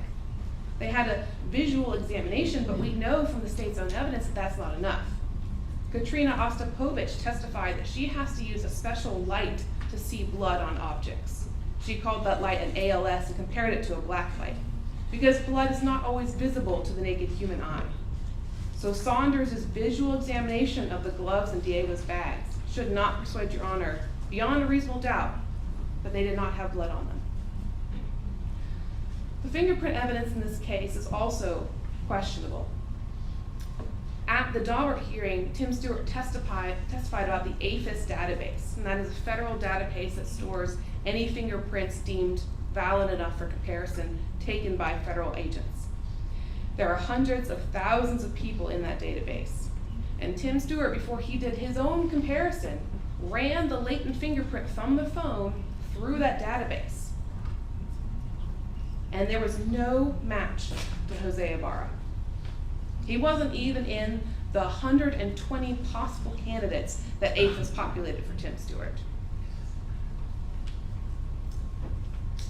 I want to also speak briefly about confirmation bias. When we were speaking to the medical examiner, she talked about how when she looks at the case, there's information already populated in the system that she doesn't generate. The case, number, and the involved parties. And the involved parties in this case are telegraphed to the scientists at GBI as to how the state wants the evidence to come out. The information said subject Jose Ibarra and elimination Diego and Argenis Ibarra. And unfortunately, when you're testing for DNA and you know ahead of time the result you're supposed to get, that colors the process and weakens the scientific reliability of those DNA tests. Now, as to the phone location data, their theory is that Jose had the phone. Agent Hipkiss testified that Jose is the user of the phone. Their evidence relies on the fact that Jose had exclusive access to that phone, but that is dispositively not true. Norris testified that other individuals were communicating with other members of someone using that phone in October. The stipulation of the parties showed that there were other accounts on that phone. There were 2 Gmails belonging to Diego, and there was some evidence that that email account was active in January of 2024, which is a month prior to this. Rose Bailey had a Facebook Messenger account on there. Jose's mother-in-law had a Gmail account on there. There are multiple Instagram accounts belonging to Diego on there. That's all stipulated. And even if you consider that Jose had the phone, the testimony of Jay Burney shows that there is some shakiness as to exactly where that phone was at the time of the murder. The broad band of where that phone could have been due to the delayed timing evidence of the phone is quite wide. It covers parts of the Oconee forest and parts that are outside the forest. He concluded that the user of the phone must have been in the forest because of the lack of Wi-Fi Rubin data, but he also conceded that that Wi-Fi Rubin data could have been lacking if someone turned off their Wi-Fi. That uncertainty as to what caused the Wi-Fi to not respond is reasonable doubt.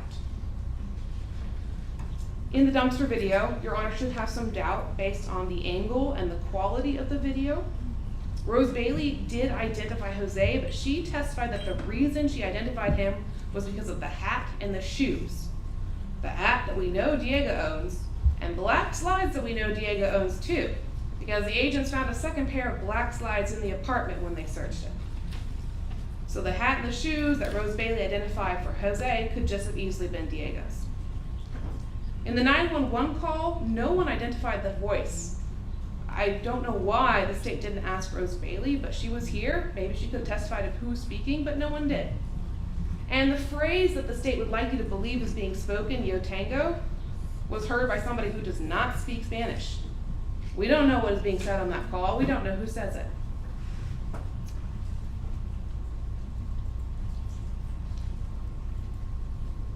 There is an alternative theory in this case that makes sense of some of the discrepancies in the state's case. Jose was short, he was chubby, he was, according to the state, wearing slides the morning of February 22nd. I agree with the state that Laken Riley was physically fit, she was fast, she could have outrun him. But there's another suspect in this case who was taller, who was more physically fit, who was wearing sneakers on the day of the murder, and that is Diego Ibarra. We know from the dumpster video that the person throwing away the jacket is tall, because Officer Zach Davis testified the slot into which the jacket was thrown was about 6 feet high. The person in the video didn't have any trouble. It was parallel to their head or just above it reaching that slot. That suggests someone that's taller than Jose Ibarra. We also know from Joseph Clemente that there was a second person out wearing dark clothing, not a runner, on the day of the murder. He testified that between 9:46 and 9:48, he saw somebody who was skinny, wearing dark clothing, wandering around the intramural fields, and was about 6'9" or taller. That description matches Diego to a T. And we know it can't be the same person in the dumpster video because it happens at the same time.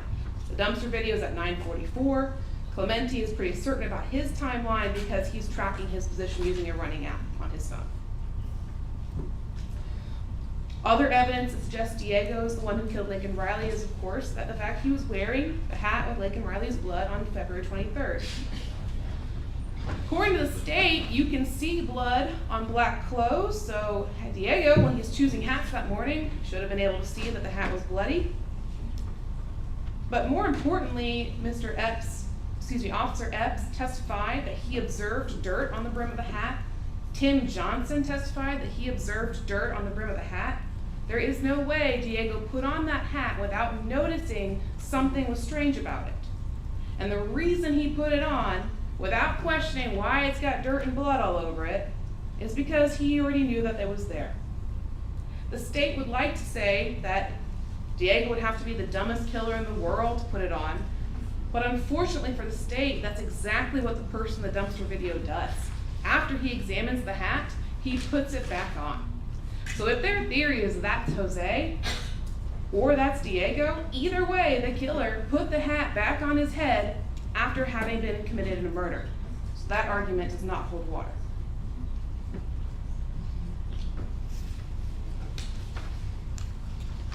We know that Diego had 2 cloth gloves in his bags. Both of them were mismatched, meaning that, assuming that they each had a pair, there was a pair of gloves Diego owned that was never found. But while we're talking about gloves, I want to talk about the black gloves that were found in the apartment. We know that they were disposable kitchen gloves, and unfortunately we don't know where they came from because the officers didn't track the investigation that far back. However, Rose Bailey said that they did not come from Utaje, the sushi place where Jose and she worked.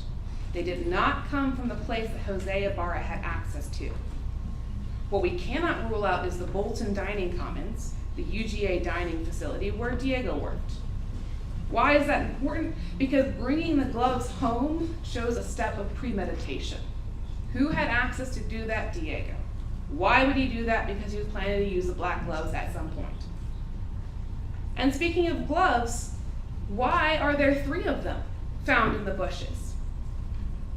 Jose has 2 hands, like everybody else, but there are 3 gloves, and they test all 3 and found presumptive blood on all 3 of them. What that suggests is that there were multiple pairs of hands wearing those gloves. Now, they did enter video evidence of Diego clocking in at work, but that video is not an alibi for Diego because his commute to work was only 10 minutes, and his clock-in time on February 22nd is 3:57, which is 6 hours after the murder.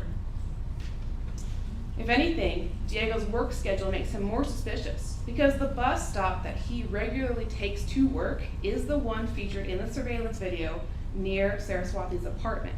It is the same bus stop that the officer said they reviewed and never saw Diego. And we know that they should have seen Diego because he took that bus stop to get to work that day, which means the detectives never saw him because they missed him at least once, possibly more than once. We know that Diego's phone had no service, no location capabilities, and the agents testified that Jose's phone was a go-kart to Jose's race car. If Diego needed to use a phone with service, the phone that's already logged into his Facebook, Instagram, and Gmail, he would have taken Jose's. The state argued that Diego didn't act suspicious. Neither did Jose. Both of them complied with police commands. Both of them answered questions and were talking, laughing outside the apartment. Officer Cyan testified that the vibe amongst all the roommates was relaxed. They were smoking cigarettes. You can't assume anything good from Diego's behavior on February 23rd that you can't also attribute to Jose. But it goes beyond the possibility that Diego was involved. Diego himself, multiple times, confirms it. First, by threatening Stephanie Slayton. Now, Ms. Slayton has no incentive to lie, and the state did a lot of work trying to make her look uncredible. And I like that the state is not about shaming females until they're testifying in a way that complicates their evidence. Because they tried to use her sexual relation with Diego to implicate her involvement. They've tried to shame her for celebrating her birthday. But the truth of the matter is she was scared and she came forward to the police anyway. She talked to them multiple times. She offered to let them download her phone, even though she was fearful of retaliation. Those are not the actions of someone who is making something up. In the context of that conversation that Slayton was talking about, she tells Diego, I know you're in that area a lot. You must have seen something. You should tell the police. And that's when he said, if you tell them that, like I was in the area and I might know something, I will tell them that you did it and then I will kill you too. Why is the two important? Because it's implying that he has already killed before. But Slayton is not the only one who has heard statements from Diego that implicate his involvement. Your Honor is aware that there are inmates who have heard Diego say that he was wearing the blue jacket on the day of the murder, that Jose threw it away in the dumpster, presumably for him. He told them that Jose didn't do it, and the police weren't looking carefully enough at the evidence. He put himself on the scene and told those inmates that he saw Laken Riley's body. Your Honor, it's obviously going to be thinking, well, how did Diego then not show up in the DNA evidence? He might have. We know that there were multiple male profiles on the straw. They said it couldn't be a blood relative because of a YSTR straw, but we know that Diego was not a YSTR comparison from the fingernails. So that could have been Diego on there. And as Ms. Hinkle said, the absence of Diego's evidence is not evidence of Diego's absence from this case. Some of the minor profiles on the gloves and the hat were not identified. And the true allele ratios that the state relies on said that the DNA was more likely to be Diego's than Arhannes's. Another theory of the case that is not excluded by the state's evidence is that Jose was an accomplice after the fact of the murder. Maybe it was him throwing away the jacket, as Diego said. Maybe he was covering up for his brother. Maybe one of the two men in the area went to the dumpster and one went to the retainment pond at 946, which is where Joseph Clemente saw somebody standing. Maybe one of them dumped clothes in a dumpster behind the apartments, and maybe one dumped clothes in the woods, where Officer Krischer found clothes exactly in that area that were not tested because they didn't fit the simplistic narrative of the state. Maybe there were two men involved in covering up Laken Riley's body, which is why there were 3 gloves recovered in the bushes. 2 people wearing 2 gloves, and we just don't know what happened to the 4th. Could explain why there are 2 rocks in this case. We know that Jose was looking for Diego on the morning of February 22nd, because Agent Hipkiss testified that at 2:30 in the morning, there's a missed call from Jose to Diego. So there is some evidence that he was looking for Diego. The Spanish phrase in the 911 call could be Yo Tango, but it could also be the name Diego. That could be Jose saying his brother's name. Under that theory, of course, Jose would be guilty of tampering, but that theory does not prove that he was present or involved in the murder of Laken Riley. I want to speak last about 2 specific charges: aggravated assault with intent to rape and the peeping Tom charge. Their basis for concluding that the aggravated assault was intent to rape was the state of the clothes and the markings on her body. But Maxwell, the officer who found Laken Riley, testified that the area where he found Laken had vines and thorns. He testified about those catching on his uniform as he walked around looking for her. And they also, so it could have been that she was cut up by the vegetation in the area. We know that she unfortunately was dragged at some point because the scene where the blood is separate from where her body was found. So the scratches could have come from her being dragged to another area. And we also know it's unlikely to have been the scratches of her assailant from the fingernails, if that assailant was Jose, because when Daniela Stewart went to take his fingernail clippings the day after the murder, they were too short to take any clippings without having cut into the quick and being very painful. So it's unlikely to have been Jose's fingernails that caused those scratches. We also know that she had bloody marks on her ankles that didn't correspond to the wound, which suggests that somebody with bloody hands grabbed her ankles and used that to move her. And that could explain how her clothes were pulled up in that dragging position. We know that there was a struggle. We know that Miss Riley fought. Somehow her clothes could have ended up twisted in that struggle.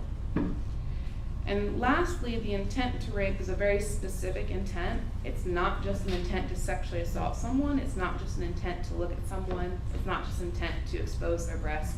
It has to be the intent to commit the legal definition of rape. And in this case, there's no evidence of trauma, according to Dr. DeMarco, of anything like that having happened or even attempted to happen.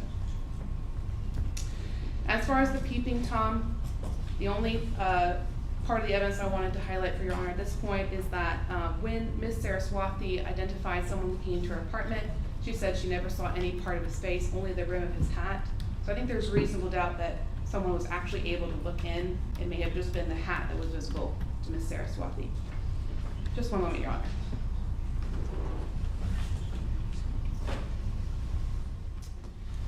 Evidence that is subject to more than one interpretation is not proof beyond reasonable doubt. I would remind Your Honor that even if you think the alternative theories of the evidence are less likely, but they present any reasonable doubt, you would still be required to find Mr. Ibarra not guilty. We ask that Your Honor apply the exacting standard of the law to these facts and find Jose Ibarra not guilty. Thank you. Ms. Ross? So what we just heard really is magic pixie dust defense. It is not reasonable, it is not supported by any evidence, and it is desperate. And it is a combination of a break with reality and mischaracterization of the evidence. And I can just give you a few examples. They did not report, the GBI did not report that someone else's DNA who used to work at the crime lab was in any of these items of evidence.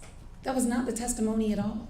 The testimony is that they have a validation for true allele, and if any amount was a 4% contributor or falls below their threshold, those are not reliable results, which is how they compensate for the known error rate of true allele. The GBI will not report results below the known error rate of true allele. Every single result in this case that is before Your Honor is reliable, reproducible, and validated. That's why they reported it. If it were not those things, they would not have reported it. And then let me give you another example of the desperation. Well, the straw could be Diego's. No, it can't. It wasn't a YSTR result with the straw. It was a true allele result. And it was this defendant's DNA on the straw with a mixture of someone who the expert testified is not a male relative. He could not be on that straw. So what we have heard is truly a mix between mischaracterization of the evidence and the magic pixie dust defense. There is no reasonable explanation for all of this evidence other than he is guilty of every single count in this indictment. And the you should acquit him because Tejaswi only saw the rim of the hat. That completely ignores that there is a head on the hat. That is desperate.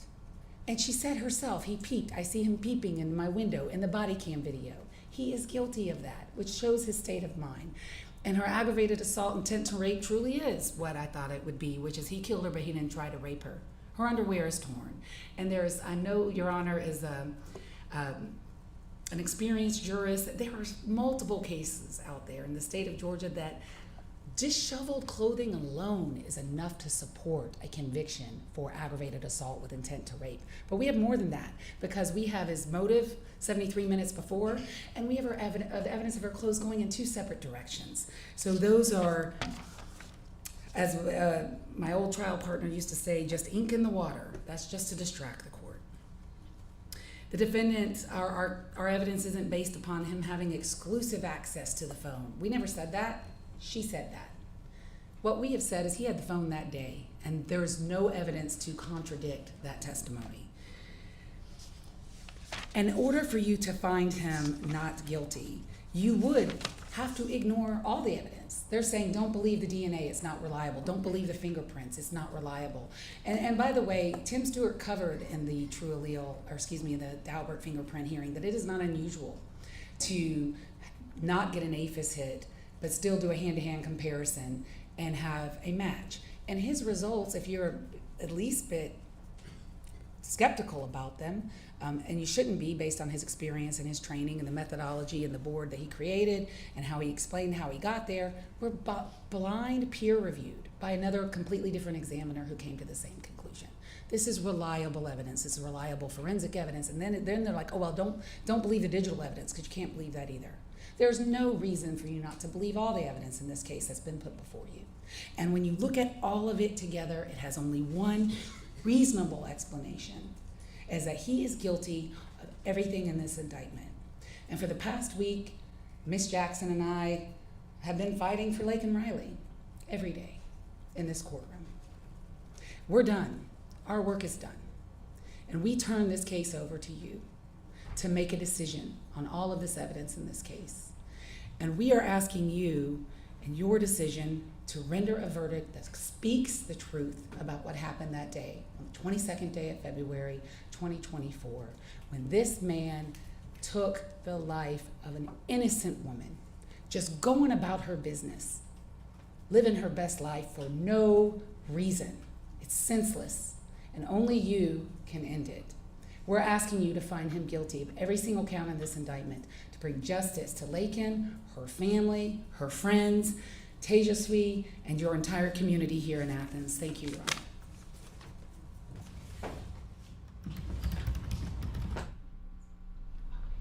You all want to review the verdict form again. It's the same one you looked at yesterday, but you're welcome to look at it again.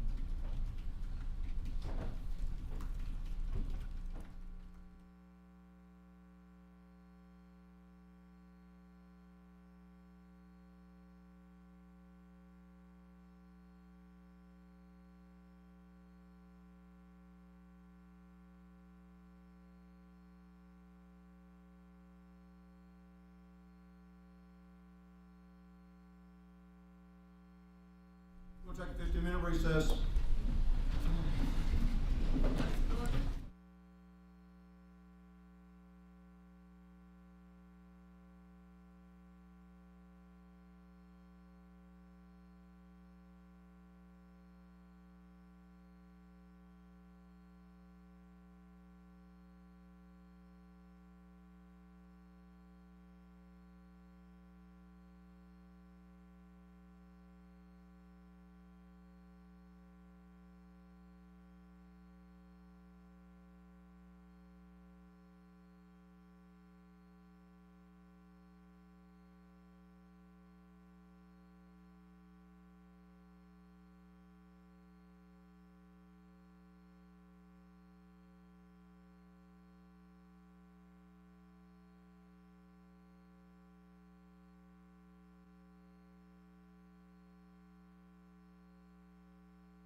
All right, couple of things before I announce the verdict. I want to point out that typically my role in a trial, in a criminal trial, is to manage the process. And the fact finding is done by a jury. That wasn't the case in this trial. I managed the process, try to, and I was also the finder of fact, and that is somewhat of a different role than we typically see. I'll tell you that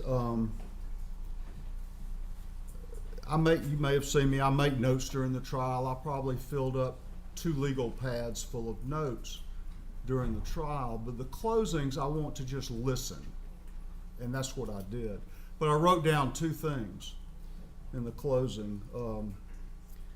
One was a statement by Ms. Ross that the evidence was overwhelming and powerful. And then I also wrote down what Ms. Beck said, that I'm required to set aside my emotions. That's the same thing that we tell jurors in what in we're giving them their job. I would that's the way I have to approach this, and I did. Both of those statements are correct. I'll now announce the verdict. In the state of Georgia versus Jose Antonio Ibarra, case SU 24 CR 0323, count 1, malice murder. I find the defendant guilty. Count 2, felony murder. I find the defendant guilty. Count 3, felony murder. I find the defendant guilty. Count 4, felony murder. I find the defendant guilty. Count 5, kidnapping with bodily injury. I find the defendant guilty. Count 6, aggravated assault with intent to rape. I find the defendant guilty. Count 7, aggravated battery. I find the defendant guilty. Count 8, obstructing or hindering a 911 call. I find the defendant guilty. Count 9, tampering with evidence. I find the defendant guilty. Count 10, peeping Tom. I find the defendant guilty. I certainly will allow both sides to look at this if you want to do it.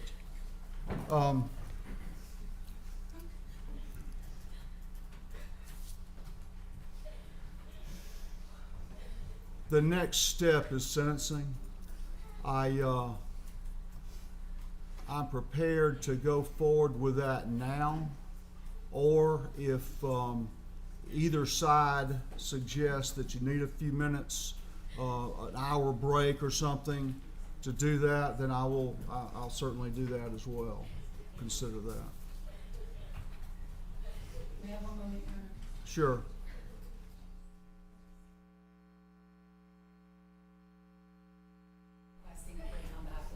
I understand. We'll come back for sentencing. I understand. We will recess till 12:30. Recess till 12:30. Will that work? Yes, sir. Yes, sir. Okay, thank you.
You ready?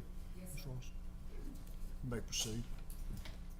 For sentencing, we would first like to present victim impact testimony to His Honor, and then I will proceed with talking about merger or issues like that in the sense that the state would be seeking. But I'm going to go at this time and call the witnesses up who wish to be heard for victim impact. So first, I would like to call Allyson Phillips. And why don't Allyson, John, and Lauren come on up together, the three of you? And defense counsel has agreed that there's no need to swear the witnesses for the statement. If you could come over here, Ms. Phillips. So before the court, Your Honor, first will be Allyson Phillips, and she's Laken's mom. Behind her is her husband and Laken's stepfather, John Phillips, and then their daughter, Laken's sister, Lauren.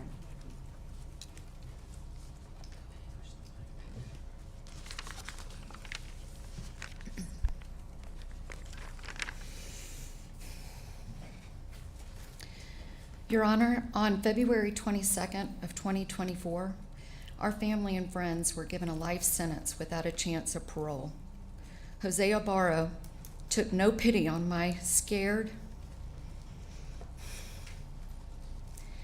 panicked, and struggling child.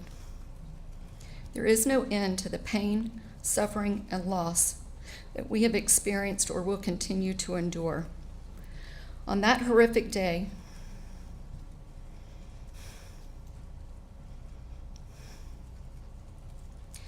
my precious daughter was attacked, beaten, and shown no mercy. She fought for her life and dignity and to save herself from being brutally raped. This sick, twisted, and evil coward showed no regard for Laken or human life. We are asking that same be done to him. Laken had a beautiful and bright future.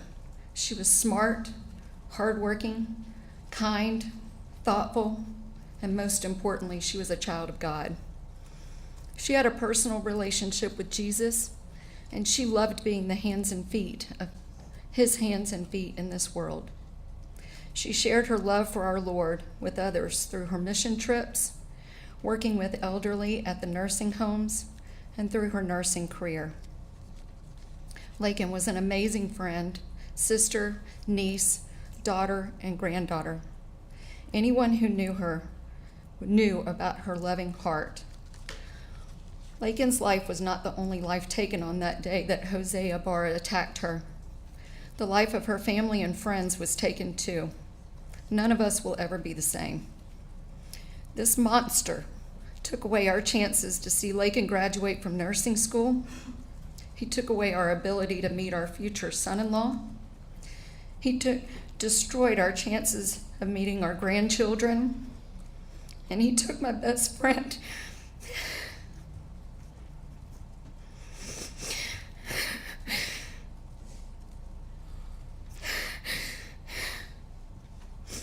He ripped away every beautiful memory we will ever be able to make with her again.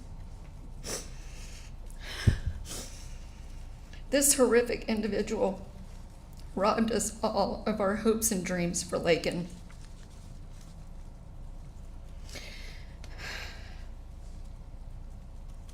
Your Honor, I'm asking you to please give Jose Ibarra the same thing he gave us when he made the choice to take Laken's life and destroy ours. He showed no mercy on Laken when she was begging for her life.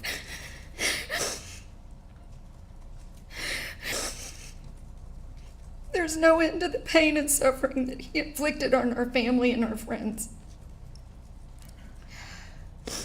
I'm asking you to please give this monster life without any chance of parole so that he never gets the chance to hurt anyone else ever again.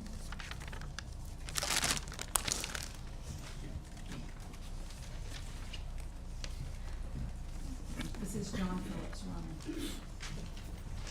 I'd like to thank Your Honor for the opportunity to speak today. I truly appreciate it. I heard in the opening statements from the defense that the loss of a life that was apparently full of promise is tragic. Well, I'm here today to let Your Honor and the entire world know that Laken's life was not apparently full of promise, but instead was abundantly and exceptionally full of promise, and was a shining beacon in the life of everyone that knew her, that ever came in contact with her. I'm so proud of Laken and the beautiful person she was.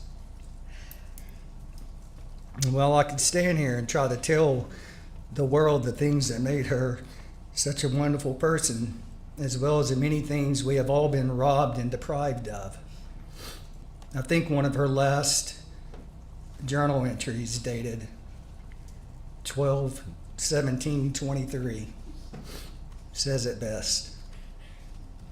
So here we go. To my future husband.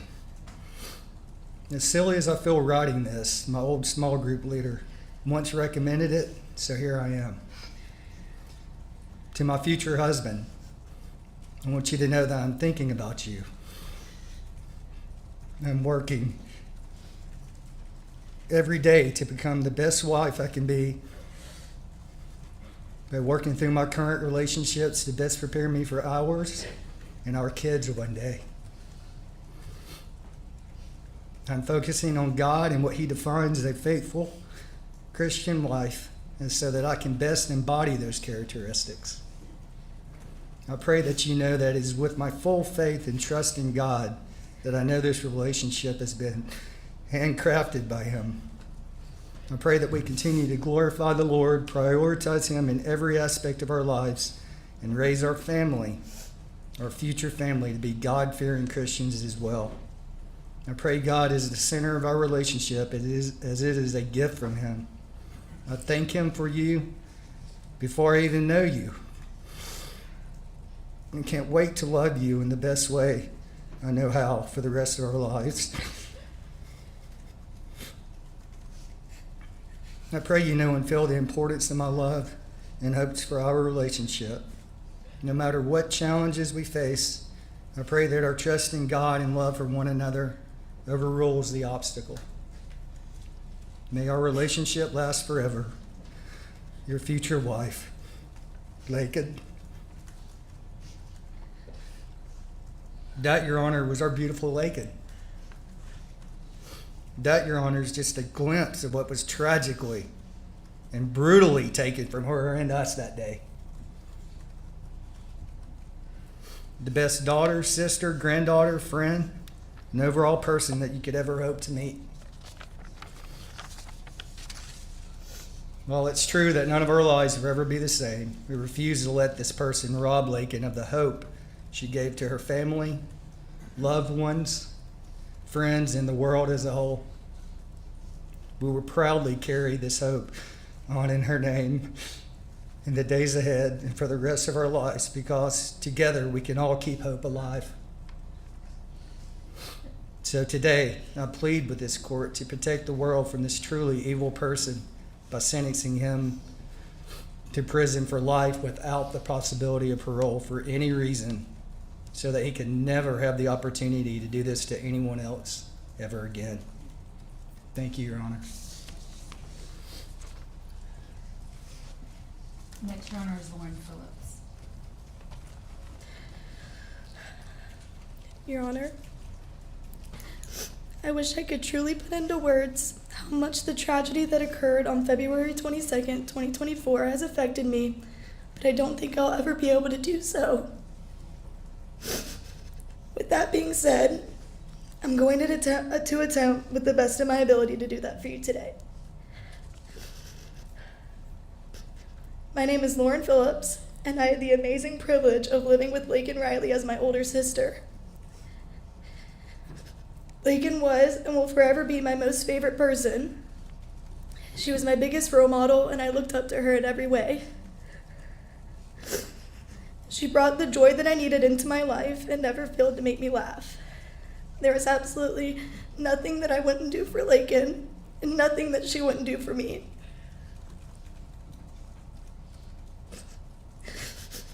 Laken was my biggest protector, and I always had this sense of comfort and safety in her presence. We have been inseparable ever since the moment I was born, and I've been lost ever since she was senselessly stripped from our lives by Jose Antonio Ibarra. I now have this hole in my heart and in my life that I know will never be filled.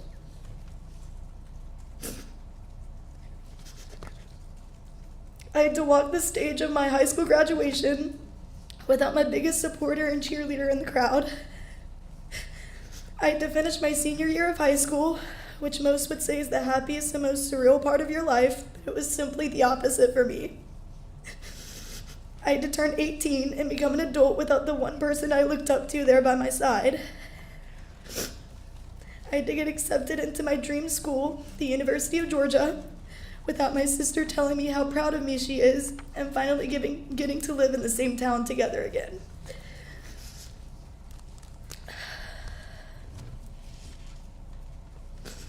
I now have the burden of dealing with the fact that my best friend and sister will never come home again.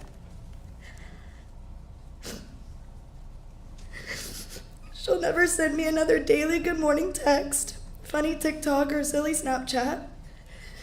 The true sense of joy I felt when she would randomly surprise me will never happen again. I will never get to hear her infectious laugh or see her light of a smile ever again. I now get to explain to people when they ask me if I have a sibling that I no longer have one, and not just because she passed away, but because she got brutally attacked and murdered.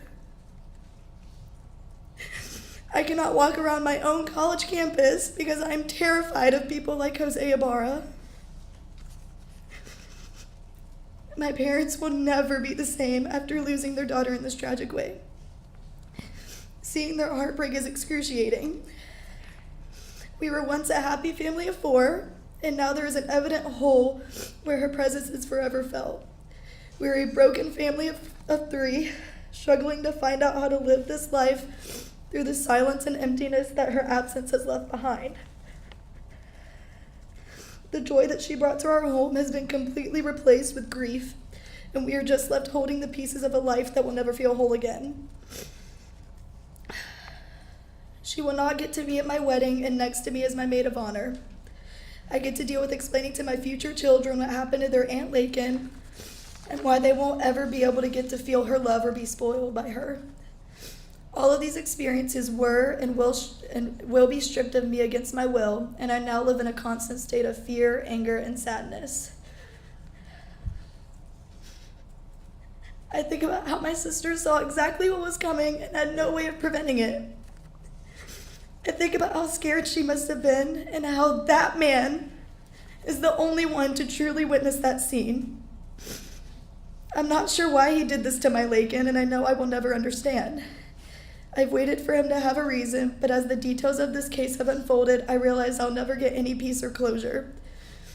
What Jose Ibarra did to my sister is almost unbearable to listen to. I am completely disgusted having to even look and be in the same room as him. That predator is inhumane and is the epitome of evil.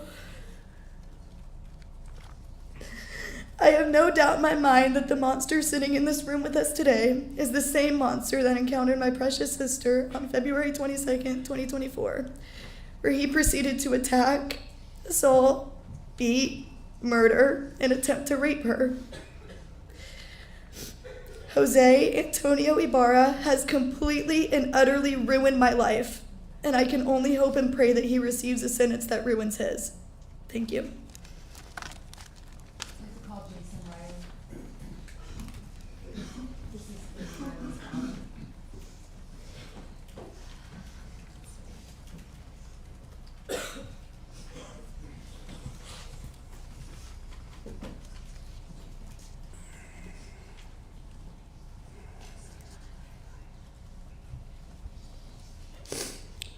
Your Honor, I stand here today as a grieving father whose heart was shattered in ways I never thought possible. My daughter, Laken Riley, was not just our child. She was the light of my life, the person who brought joy to every room she entered. And now that light has been extinguished forever, taken from us in the most senseless and violent way imaginable. The pain I feel is unexplainable. Every day I am reminded that my daughter is gone. I will never hear her laugh again, never see her smile, never hold her hand or feel her hug. She was taken from us, from her family, from her friends, from her future. Our world has been torn apart, and no matter what happens here today, nothing will ever bring her back. I am haunted by the thought of the fear she must have felt in those final moments, and it breaks my heart knowing that she suffered. I have to live with the fact that I could not protect her when she needed me the most. The pain of not being there, of not being able to stop what happened to her, is something I will never escape. My daughter had so many dreams, so many hopes for the future. She had worked so hard to become a nurse, to work with children and spread the love of God. She was a loving, kind, and intelligent young woman. She had so much to offer the world, and her life was taken from her far too soon. I will never get to see her achieve those dreams. The void that has been left is unmeasurable. The impact of her loss on our family is immeasurable. As a father, I am forever burdened with the pain of losing my child. I will spend the rest of my life trying to navigate this grief, trying to make sense of the world that took my daughter from our family. But I will never forget her. I will keep her memory alive, and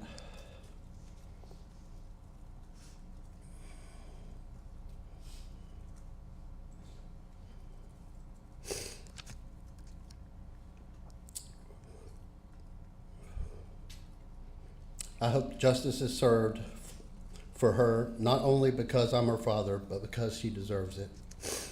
I ask that you consider this life that was taken, the pain that has been caused, and the lasting effects of this tragedy on everyone who loved our amazing daughter, Laken Hope Riley. Thank you. Lily Steiner, Sophia Magana, Donnelly.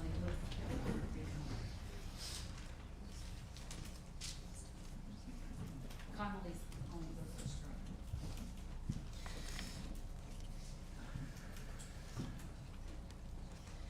Good afternoon.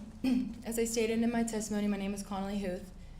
Laken Riley was my roommate for 2 years, my devoted and loyal running partner for 2 years, and my best friend forever.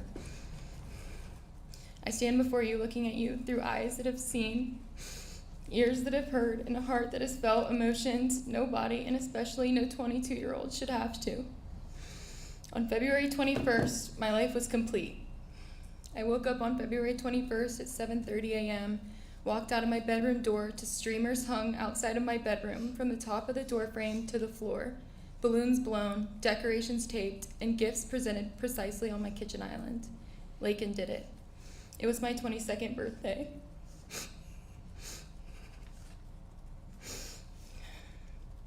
She had a 5 a.m. nursing clinical, yet she woke up at 4:30 a.m. to make me feel loved and appreciated, because that is who Laken Riley was. I went to dinner that night with my roommates and my family, and ended the night with my roommates, and especially Laken, showering me with love. It is clear and evident that this defendant, Jose Ibarra, has never felt this type of love and appreciation. I've been impacted by this brutal, cowardice, and preventable tragedy in every way, shape, and form. I no longer have a best friend that I relay every thought or worry to. I no longer run every day. I lost my partner, and I lost the joy of what running was before Laken was taken from us. I cannot imagine running when I constantly am looking over my shoulder in public, wondering if I am next. I live with excruciating guilt every day that I was not accompanying Laken on this run, and that it was her and not me. And I hope and pray that it will never happen again to anyone. Along with this, the crime that this monster committed ruined one of the most special places in our friendship. Lake Herrick was Laken and I's safe space. We loved to go on running adventures throughout the park together. We had a code called dock time. Dock time consisted of either ending our runs or taking a calming walk to the dock at Lake Herrick. Here we would sit in silence, play music, or talk while sitting on the dock, simply enjoying each other's presence. All it took was a text saying, "I need doc time," and we were on the way to debrief whatever we needed to discuss. Now, when I think of this beautiful spot, I think of the terror and horror my sweet best friend had to endure at the hands of this monster. I think of all the things I have to do now to remember Laken. At times, I forget how she laughs or how she sounds, and I have to resort to looking through my camera roll of hundreds of videos I have. Videos where I talk to my future kids and introduce them to their Aunt Laken in college. To talk to my friend, I have to drive 20 minutes to her grave and sit and talk to her with no response, screaming at the sky. When I want to remember her, I have to go to my closet and pull out her clothes I was given and smell them to remember how she smelled. As I stand up here today, I am wearing one of Laken's shirts. This shirt has sat in my closet for months, not because I'm saving it for an occasion, but because I cannot afford to not remember these things like this about her. I sit in therapy week after week trying to heal February 22nd and life after. When I hear emergency vehicle sirens, I am triggered. I sat that day and watched dozens of emergency personnel drive by as I sat helpless. My roommates and I had to draw our own conclusions that the pinnacle of our house was no longer here when we watched a coroner drive by us after sitting at the fields for 2 hours with no answers. Our fears were confirmed when we received a university-wide email that alerted students, faculty, and staff that a female was deceased. I lost faith in humanity the day that my kind, selfless, beautiful, smart, loving, and perfect best friend left this earth. I will never understand why it had to happen in the first place, but more importantly, why out of all people it had to be her. The world lost a girl who would take the clothes off her back for her family, friends, and even strangers, who studied and devoted her life to Christ and nursing so she could save lives and make a difference in this world. Laken cannot be replaced. If you had the ability to bring her back out of all this, I would give up every earthly possession I have to see her infectious smile, hear her contagious laugh, and her infamous "love you girl," and I would hug her neck, but you cannot. Laken made this world, and more specifically my world, better. My first 2 years of college, when I did not know Laken, I went home all the time. My last 2 years of college, you had to drag me home. That was because Laken was my person. So, Your Honor, I wish to proclaim the maximum sentence for the defendant, as I will never be the same, her loving, beautiful family will never be the same, and this world will never be the same. I hope this sentencing sets a precedent, so it stops with Laken and fails to happen to anyone again. Laken was a hero and a warrior, she died a hero and a warrior, and she is a hero and warrior to all of us. Laken was my source of light, joy, and unwavering happiness. So when her life was taken, so was the part of me that knew how to truly feel those things again. Thank you, Your Honor. Lily Steiner, Your Honor, my name is Lily Steiner, and as mentioned in my testimony, I was one of Laken's roommates, friends, and family. On the day of February 22nd, 2024, Laken Riley was taken by Jose Ibarra from her family, her roommates, her friends, her sorority sisters, her classmates, her future children, her future husband, and her future patients. This trial focused on the death of Laken, which has overshadowed the life that she lived, the life that was stolen from this community. Laken was the most driven student with the biggest heart of anyone I think I ever will meet. As roommates, we got to spend a whole lot of time together. We had our family dinners that were strictly chili. We watched Dancing with the Stars every Tuesday. We had almost daily Starbucks runs, which I hoped to do that morning when I checked her location around the time she took her final breaths. We'd often get to a point at least once a week where we'd get emotional, thinking about what life was going to be like once we graduated. Laken held a place in all of our imaginary futures. Now Sophia, Connolly, and I graduated in May, required to move on with our lives, while Laken can't. We have the privilege to get jobs and move to an exciting new city to experience post-grad life, but Laken doesn't. I'm currently working as a medical assistant, waking up every day dreading that I won't get a text from her to make my day better. I'm striving to work in the medical field, but I know I could never be half the healthcare worker that Laken would have been and that the world was deprived of. While living together, we often would play outside of our house in the middle of the street, specifically Foursquare, listening to a playlist I made called Playtime with My Family. Our home was such a special place to us, one that was tainted. Athens has never been the same, nor will it ever be. Shortly after Laken's death, I had to come back to UGA to finish my classes without Laken and without the safe space that we built together, and it was awful. Every time I wanted to go somewhere, I had to drive by the apartments that provided a roof over his head while he got to rip away ours.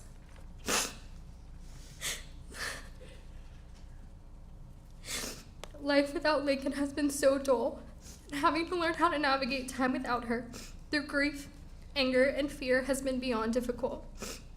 So many people are lost without her. Laken made her short time on Earth so significant that she managed to impact those who she never even met. Laken left a colossal legacy to everyone she touched, and I have zero doubt that she is still not finished building it. And that is something Jose Ibarra will never be able to take away. I hope to never say his name again, but to shout Laken's every chance I get.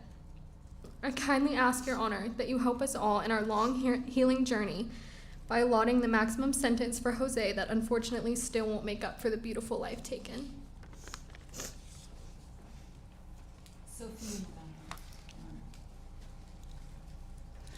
Your Honor, my name is Sophia Magana. I am Laken Riley's roommate of 3 years. I stand before you today with a heart full of grief, sadness, and an overwhelming sense of loss of my best friend. Laken wasn't just my best friend. She was my roommate, my sorority sister, and above all, she was my chosen family. The joy and kindness Laken brought into my life every single day could never fully be put into words. We confided in each other, supported each other through life's challenges, and celebrated our joys together. The loss of my best friend has shattered my world in ways I never thought possible. I never imagined that I'd have to navigate life without her by my side. Every day, her friends, family, and loved ones carry the weight of her absence, a weight that is heavy and unrelenting. Laken was my fearless other half. As someone who's reserved and awkward, Laken was always there to nudge me to step out of my comfort zone. She would pull me onto the dance floor and encourage me to try new things and remind me to live life to the fullest. I trusted her completely, and I always knew she was there for me as I was for her. Those small, precious pieces of life that we once took for granted are now reminders of what I've lost. Laken taught so many people in her life invaluable lessons. She showed me how to find joy in every moment, how to embrace life with an open heart, and how to dance in a crowded room without caring what anyone else thought. These lessons will stay with me forever. Laken was not just my best friend. She was a devoted daughter, a loving sister, and a cherished friend to so many. She was an exceptional student with a bright future ahead of her, destined to become a nurse who would touch countless lives with her compassion and care. I miss hearing her laugh, seeing her smile, and hearing her voice, all of which brought warmth and light to all those around her. Now we are forced to confront an unthinkable reality. We will never again hear the joy of her laughter, feel the warmth of her smile, or find peace in the sound of her voice. The loss of Laken has left a hole in our hearts that can never be filled. The monster who took Laken's life has clearly never known love, like the love Laken showed everyone in her life. Love that was boundless. Love that was a testament to the amazing person she was. Jose Ibarra brutally attacked Laken. And now spaces that were once filled with joy and peace are places I fear for my safety. I now live my life in a fear, constantly looking on my shoulder with the new reality that the unexpected can happen. A world Laken taught me to embrace is now a world I feel unsafe in. Every day I put on a brave face as I step into my classroom, ready to teach and support my students. I mask my emotions and fears to shield them from the harsh realities of the world, preserving their sense of security and innocence in the world. Yet inside, I'm struggling, holding back tears until I can slip away to the bathroom or wait for the school day to end so I can finally let my true emotions surface beyond those four walls. February 22nd, 2024 is a day I will never forget. It is a day Jose Ibarra chose to commit an unthinkable act of murder Laken. He took from this world somebody who embodied love and light. Jose took my light, my sense of joy, my best friend, and my other half. Losing Laken has left an enormous hole in my life. The world feels quieter, emptier, and far less joyful without her in it. Her absence is felt in every corner of my day-to-day life, and I don't know how to fill the space that she once occupied. But what I do know is this. Laken's legacy of love, kindness, and friendship will live in all of us who knew her.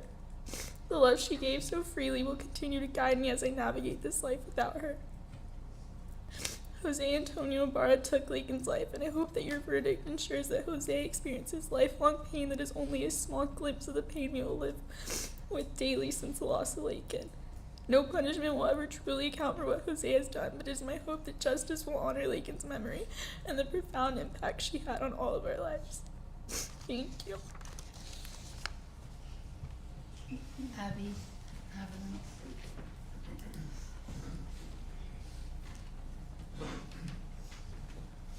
This is Abby Haviland.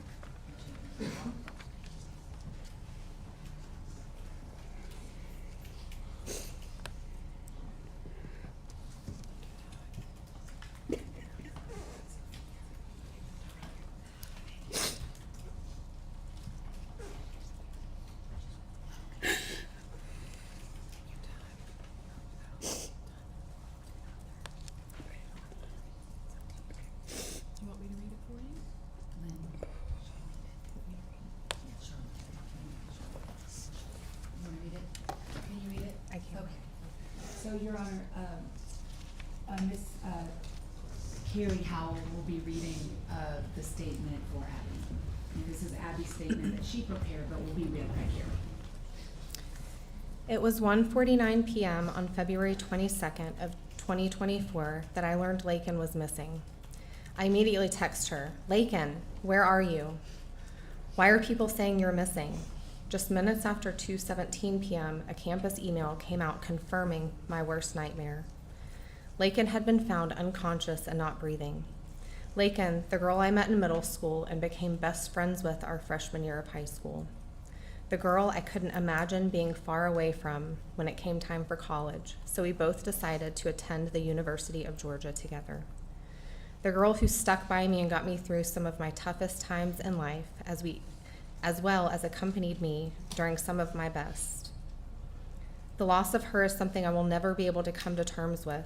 I will never be able to come to terms with the fact that I was sitting in class just down the road, going about my day, the morning this horrific event was taking place. I will never not think about the last time I saw her, the pink sweatshirt she was wearing, and the last words she ever said to me. I will never not think about all the things I would have said had I known it would be my last time seeing her and talking to her. Myself, everyone up here, and the world has lost such a special person. Laken was intelligent, patient, loyal, driven, and kind. Her pureness and love for the Lord were evident and shined through her in a way unlike anyone I have ever met before. She is in a better place, but it is not fair that the rest of us still here on earth have to suffer because of this individual's actions.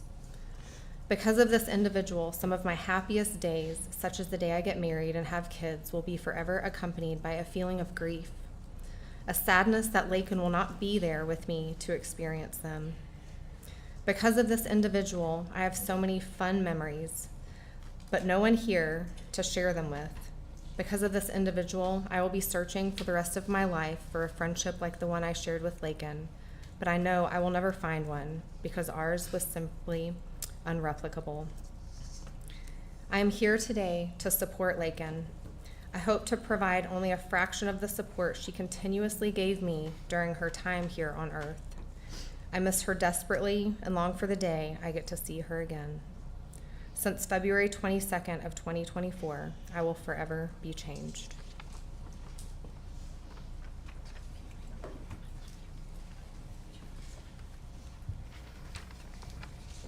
Sophia Palomino. Palomino. Palomino. Good afternoon. February 22nd, 2022 changed my life forever.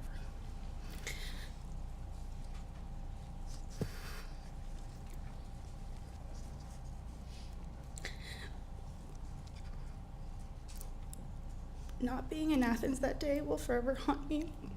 Finding out through an email will forever haunt me. And seeing this posted all over social media will forever haunt me. Laken Riley was my best friend, the person I told everything to, and the person I trusted with anything. The pain of the last 9 months has been indescribable. If you would have asked me a year ago where I thought I'd be and what I would do in 2024, I'd tell you I'd be finishing up my second to last semester of college with Laken as my roommate as she finishes nursing school. I'd tell you we spent St. Patrick's Day together in Savannah, and I'd tell you we went on that trip we planned to New York. I'd tell you she finally got me into running, and she would train me for the Av Half this year. I'd tell you many things, and many of our plans, but instead I get to tell you how different my year was. I get to tell you that I can't do anything by myself anymore, even in broad daylight. I get to tell you that a town I used to love being in just fills me with dread. That everywhere I go just reminds me of places we used to hang out and go on walks to.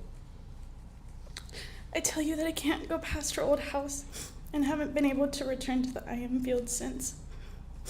I tell you the weight of emptiness I feel when I still go to text her sometimes. This is now something I have to live with for the rest of my life, knowing her life was taken too soon and things I was looking forward to will never happen. Being at each other's weddings, graduating together, and seeing each other's start our careers. This wasn't just a life that was taken, it was a future stolen. It's difficult living with knowing that nothing and nobody will ever fill the hole that's been left in her absence. I will never get to experience her famous belly laugh again, her comforting presence, or her cheering me on as we go through life. So many what-ifs play in my head over and over. If just one more thing maybe would have changed her path that day. But instead, my reality is that she is not here. And that because of what this animal did, we have sat here all week hearing every fraction of evidence and reliving the worst days of our life on repeat. I know nothing will bring her back, even though I so badly wish it would, but justice would bring comfort to us all. No one who can take away such a light and sweet soul deserves to walk free ever again. The death of my best friend has changed my life forever. Carrie Howell. Hi, Your Honor. I've started this over and over and over.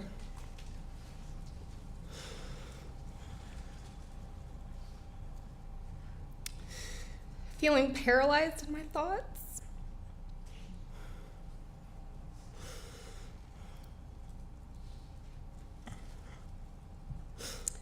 With overwhelming emotions, not knowing which direction to go, because there's so much that can be said today. Everyone has spoken so beautifully over her, and I had the privilege of getting to speak about her at her celebration of life and getting to talk about all of the beautiful and wonderful things about her. My name is Carrie Howell, and my husband Matt and I have had the blessing of calling Laken and Lauren's parents, John and Allyson Phillips, our best friends. John and Matt met in college, where they were roommates and fraternity brothers, and they formed a bond as friends that grew into a true brotherhood. This brotherhood between them extended to connect our families together in the same exact way. It is a friendship that runs deep and loves big.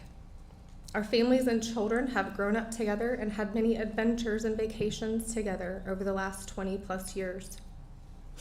We have had the privilege and joy of watching Laken and Lauren grow up. 272 days ago, on the morning of February 22nd, 2024, our lives were forever changed in a way none of us could have ever imagined.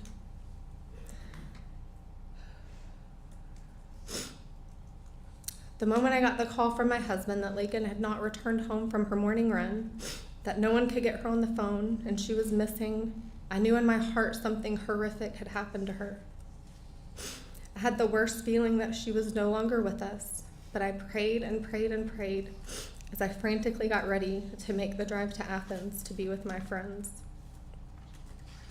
I was begging the Lord for her to still be alive, and as terrible as this would be, that she had just been kidnapped and would be found physically unharmed and alive, or that she would be able to escape to safety, and praying she wasn't being trafficked.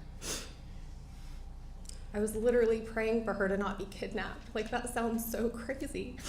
But that just at the time seemed better than the alternative. I've never prayed for anyone to be kidnapped. I get the calls on my phone, and in fact, I pray for those people to be found and unharmed. Can you imagine your pleading prayers with the Lord being for someone you adore and love to just be kidnapped? That option gave me hope in that moment that she would be brought back to her family alive. I was desperate for my friends.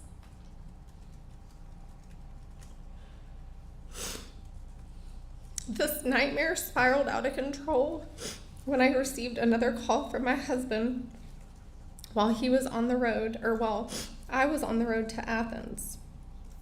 John had called my husband, and he said to my husband, "She's with Jesus, brother." That will never leave my memory.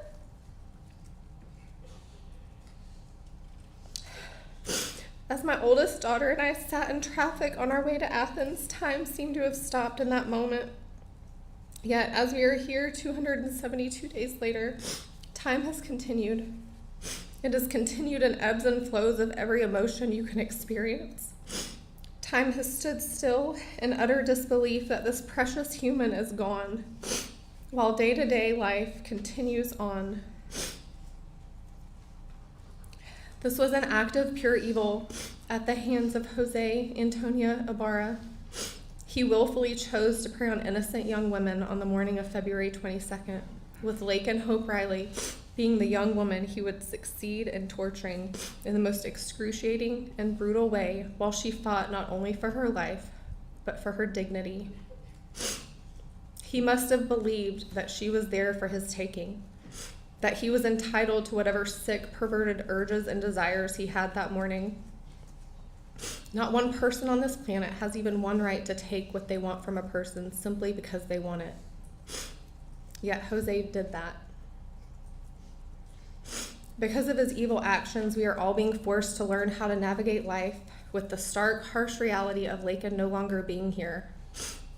Her amazing friends have been robbed of the beautiful gift of lifelong friendships and doing life together with their future husbands and children, the way my family and the Phillips family have been blessed to do all of these years.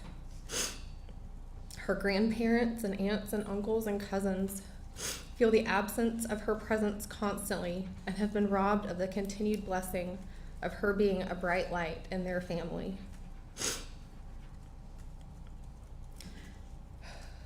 My family and I have journeyed alongside our dear friends as they attempt to navigate and learn how to live a new normal without their oldest daughter. I've gotten to know my best friend's face in a new way, a way I would give back if I could make returns on the most devastating circumstances life can hold. I look at her and I know when a situation is too much. I know when a comment is too much. I know when to be silent and when she needs encouragement. This year is showing on all of our faces, like the harshness of cold winter days, that there seems to be no end in sight. But we will keep fighting because we refuse to allow Antonio Ibarra to take anything else from us, and we serve a good and mighty God.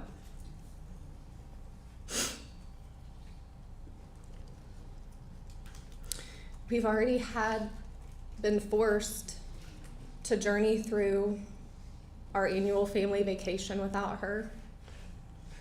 Family get-togethers, fun events. And the absence of her presence is so deafening. I mean, sure, we still laugh and we're still living. We're still here. So we have to keep living, and we're going to honor her with everything that we have. And we're just going to keep trusting in the Lord to help our dear friends and sweet Lauren with all of the things that they're now not going to experience with their daughter. No parent should have to say goodbye to their daughter in this manner. The loss of a child is devastating no matter what the circumstances are. But when it's something like this where evil intentionally goes out to harm somebody, there's no words for it.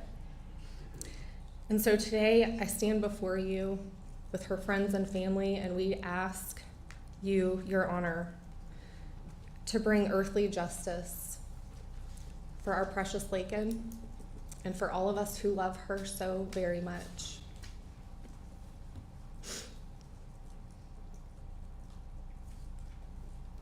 She was truly one of the most precious people that I've ever had the honor of knowing.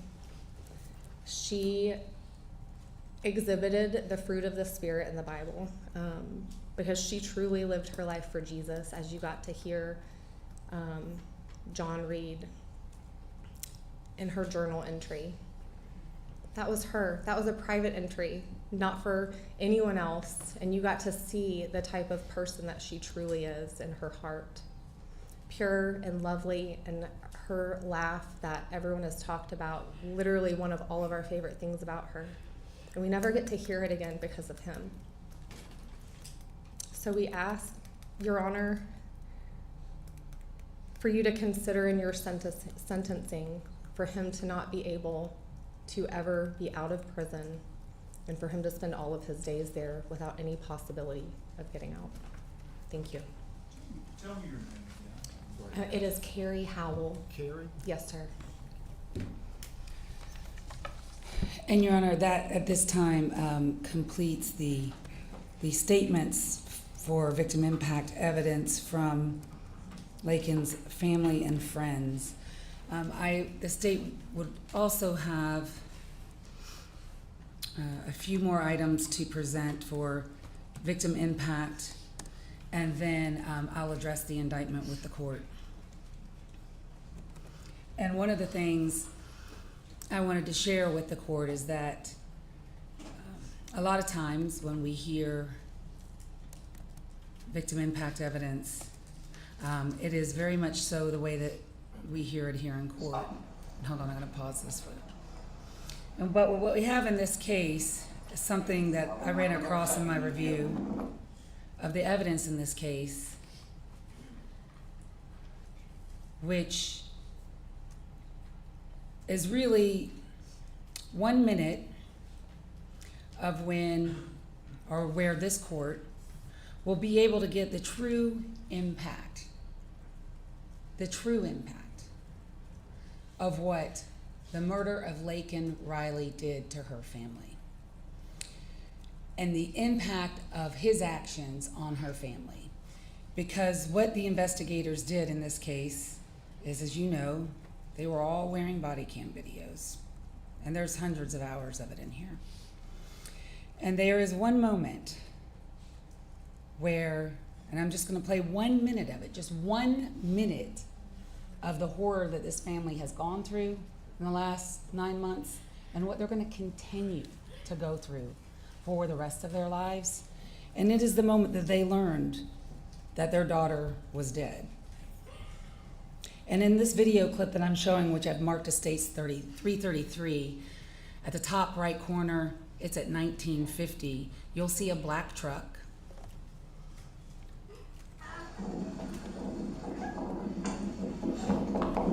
Our daughter's late. Are you on her what? It's my daughter. Okay, let's step over here. Come on, let's go. Come on. Come over here, all right? All right. Come on the road. Come on the road.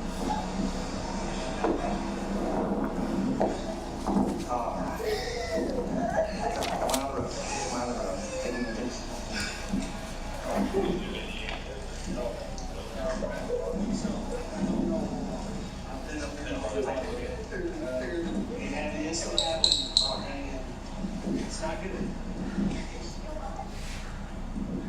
I don't want to tell you yes or no because I don't have names. I don't know who anybody is. incident, a pretty serious incident happened.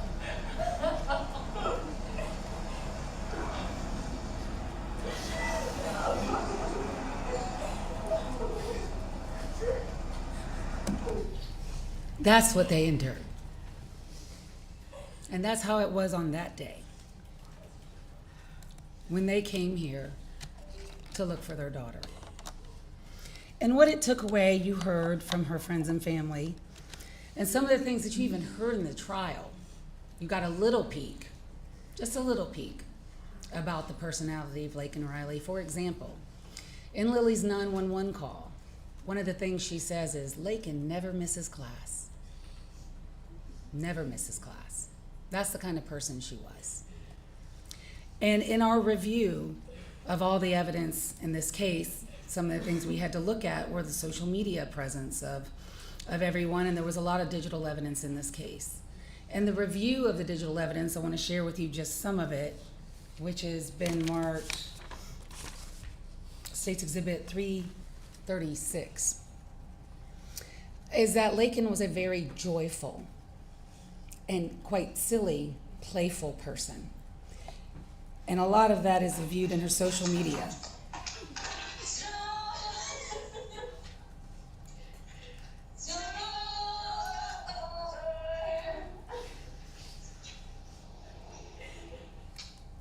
And the Ring doorbell.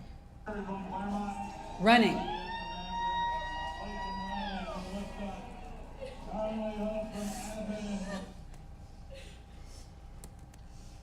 Same race.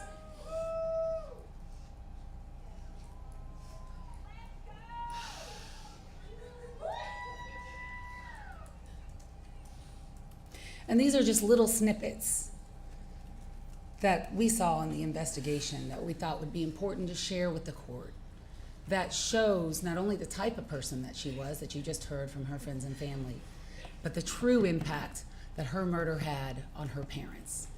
But more than that, one of the things that the court is permitted to consider in victim impact testimony is the impact that her death has on this community. And in that regard, the investigative team has spent a great deal of time out there at the crime scene, Lake Herrick, all of those trails, and looking for things, measuring things, just going about the daily jobs of homicide investigators and homicide prosecutors. And one thing that we noticed that's still there is State's 335. It's a mural, a memorial to Laken Riley that is still up there to this day, that shows the impact of her death on this community. And that is something that Your Honor is permitted to consider in deciding what would be an appropriate sentence in this case. And everyone is correct, and I'm sure we'll hear it. You know, whatever you do, Judge, you can't bring her back, and it's horrible. But what you can do is give comfort with your sentence. And what you can do and what you are permitted to do, and what I urge this court to do, and what the law permits this court to do, is to exercise your discretion and your judgment in a way that brings comfort to this community, and in a way that a sentence which appropriately reflects the harm that was done in this case. And a sentence of life without the possibility of parole would bring comfort to this community. And no matter what your sentence is today, and it will be litigated from here to 40 years from now, there is at least one person in this courtroom who will inherit it, and that is Lauren Phillips. That is Laken's younger sister. And she should never, first of all, she's growing up without her sister. She's gonna have to deal with elderly parents alone. Her children won't have an aunt. She is an only child. And she should not have to worry 30 years from now, 40 years from now, if he comes up for parole, should he might get out. She should never have to worry about that. And your sentence can ensure that she will not have to worry about that. And so in looking at the indictment in this case, count 1, the offense of malice murder, which this defendant has been found guilty of, in this particular case carries a maximum sentence of life imprisonment without the possibility of parole. It carries a minimum sentence of life imprisonment with the possibility of parole. The state is requesting that you sentence this defendant to life imprisonment without the possibility of parole, not only due to the victim impact testimony, but also because if you read the indictment, which you have obviously, and you're familiar with the facts of the case because you've heard the case, there are several statutory aggravators in this case that separates this case from a regular murder case. And yes, there is malice murder, and all malice murder is bad. I'm not saying there's a malice murder that isn't bad, but there are some malice murders which are more aggravated than others, and this is one of them. Kidnapping with bodily injury, which is the felony murder in count 2, which by the way would be vacated as a matter of law, but not the kidnapping itself, which is count 5. But kidnapping with bodily injury is an aggravating statutory factor under our sentencing scheme in the state of Georgia.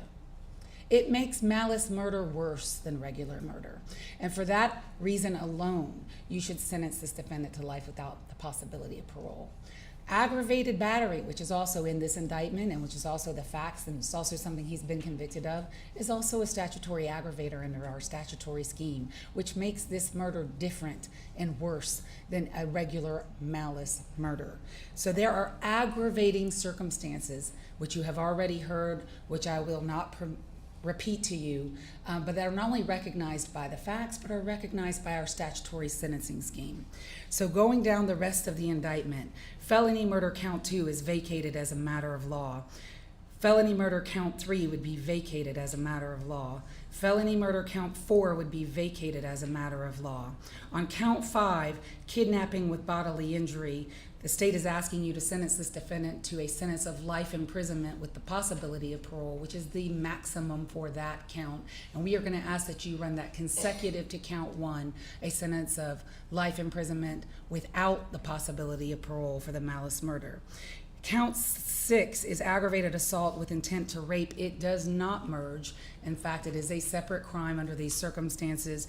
The penalty for that is 1 to 20 years in prison. The state would be asking you to sentence this defendant to 20 years to serve in prison. Count 7 of the indictment, the aggravated battery, would merge as a matter of law into count 1, so we would not request a sentence on that count. Count 8, obstruction or hindering a person making an emergency telephone call, is a misdemeanor. The maximum penalty for that is 12 months to serve in a county jail. We ask that you sentence him to that and run it consecutive to any other sentence that you impose in this case. Count 9, tampering with evidence, the way that it is actually alleged in the indictment and factually it is a misdemeanor. So the maximum for that is 12 months to serve in a county jail.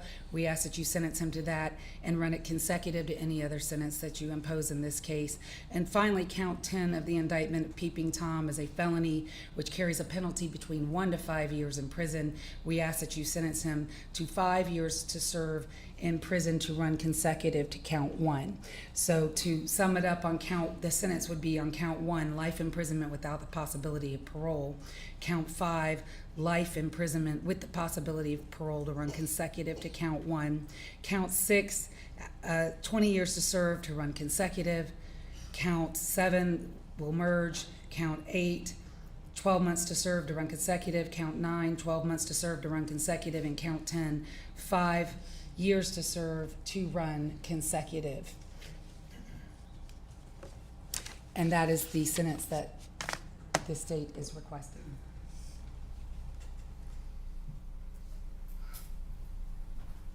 Mr. Donnelly?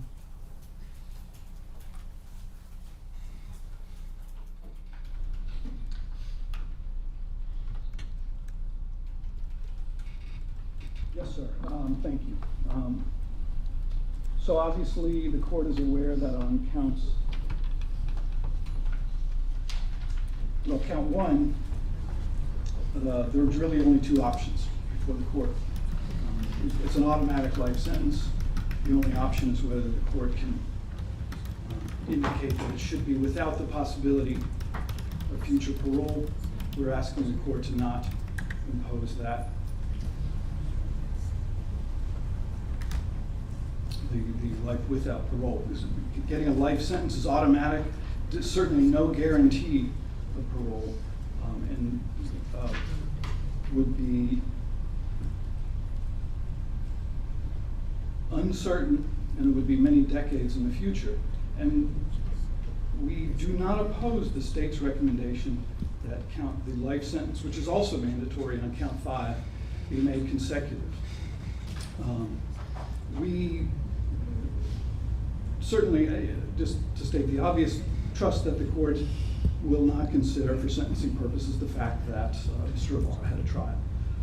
The defense has made every attempt, made every effort to do its job and to pursue this process in a way to respect both the process itself and also to not cause any disrespect toward the feelings of Ms. Riley's loved ones.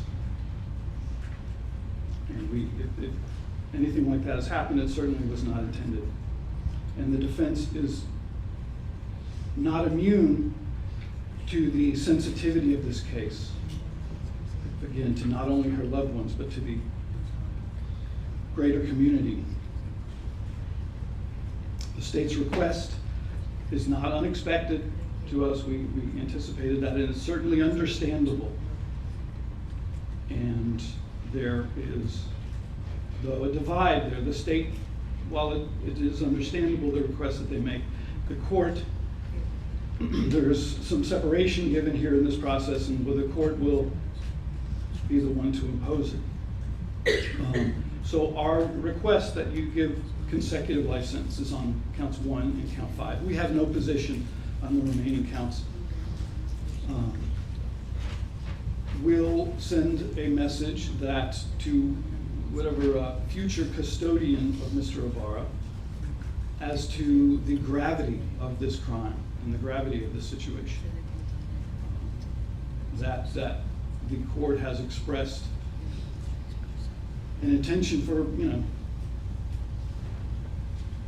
it's obviously a legal fiction that he would serve 2 life sentences behind bars, but the law allows that, and it does, it sends that message to the future custodians as to the gravity.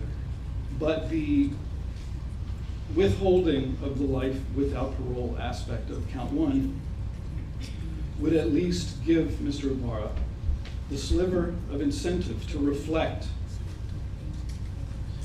and conduct himself with some recognition of that reflection.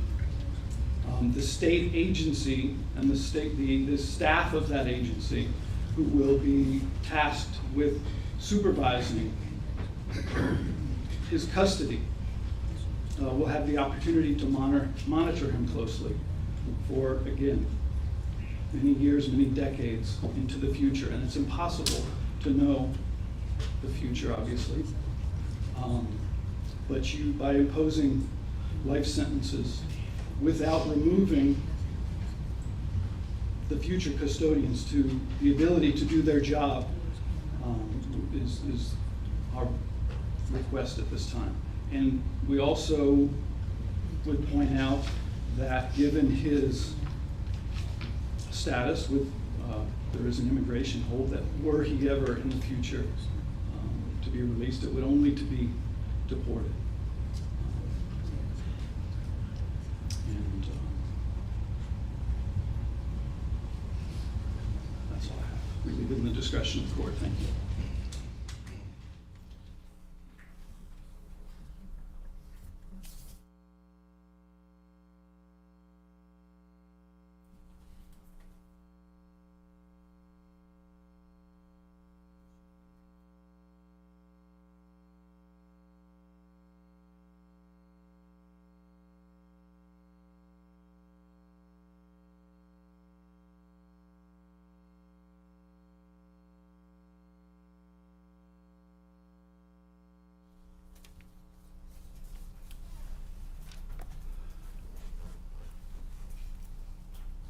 Before I announce the sentence, let me, I just have a couple of thoughts. One is,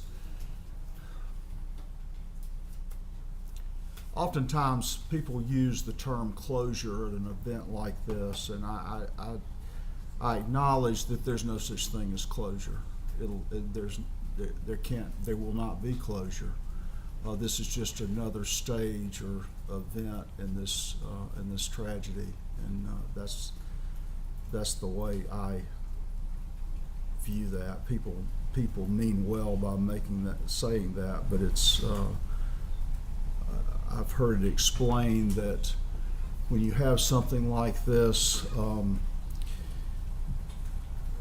that impacts one or many, you even have to make a conscious effort to breathe at sometimes, and that just comes on you at any particular, you just don't know what's going to bring it on you. And you realize that you do make it through the day, but you don't know how you did it.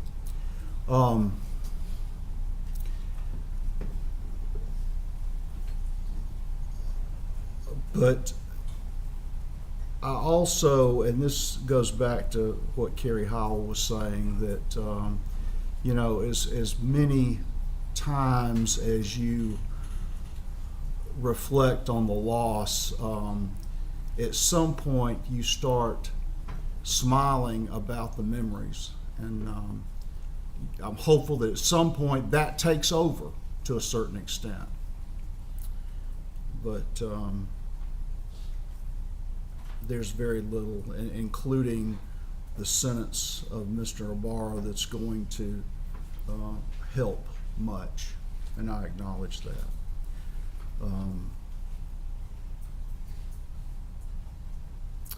With that, Mr. Ibarra, if you will please stand.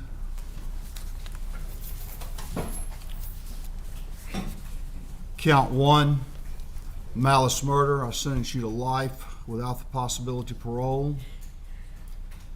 Count 2 will be vacated as a matter of operation of law.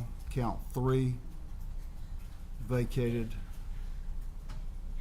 by operation of law. Count 4, vacated by operation of law. Count 5, life in prison consecutive to count 1. Count 6, 20 years to serve consecutive to count 5. Count 7 will merge with count 1. Count 8, 12 months consecutive to count 6. Strike that. 12 months, but I don't want it to 6. It's just going to be consecutive. Count 9, 12 months consecutive. Count 10, 5 years consecutive to count 6. So that would mean the misdemeanors would come after the felonies. That will be the sentence. Mr. Ibarra, I will advise you that you have 30 days from today to seek any post-judgment relief in the form of a motion for a new trial or appealing this case directly. If you make a motion for a new trial and that is denied, you have 30 days from that date to file your first appeal, first level of appeal. Court will appoint a lawyer to represent you if you cannot afford one. I'll also advise you that you have 4 years from the date that your conviction becomes final in order to file a habeas corpus petition. Mr. Donnelly, can you tell me, are you all going to be involved in the next stage? That remains to be seen, but my understanding is that we will remain on, at the court's appointment until, unless relieved by conflict counsel. All right. And you'll make those arrangements? We will communicate that with Mr. Ibarra and with the court. Okay. All right. Anything else, Ms. Ross? No, Your Honor. Okay. It's gonna take a little, can we take the, We're on move and then we can go down to the consent. okay, that'll be fine. Can do that. Everybody remain seated, please.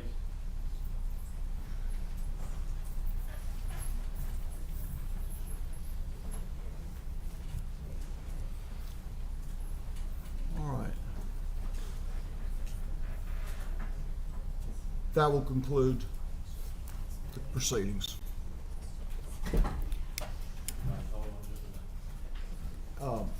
Can I ask you something, Dan?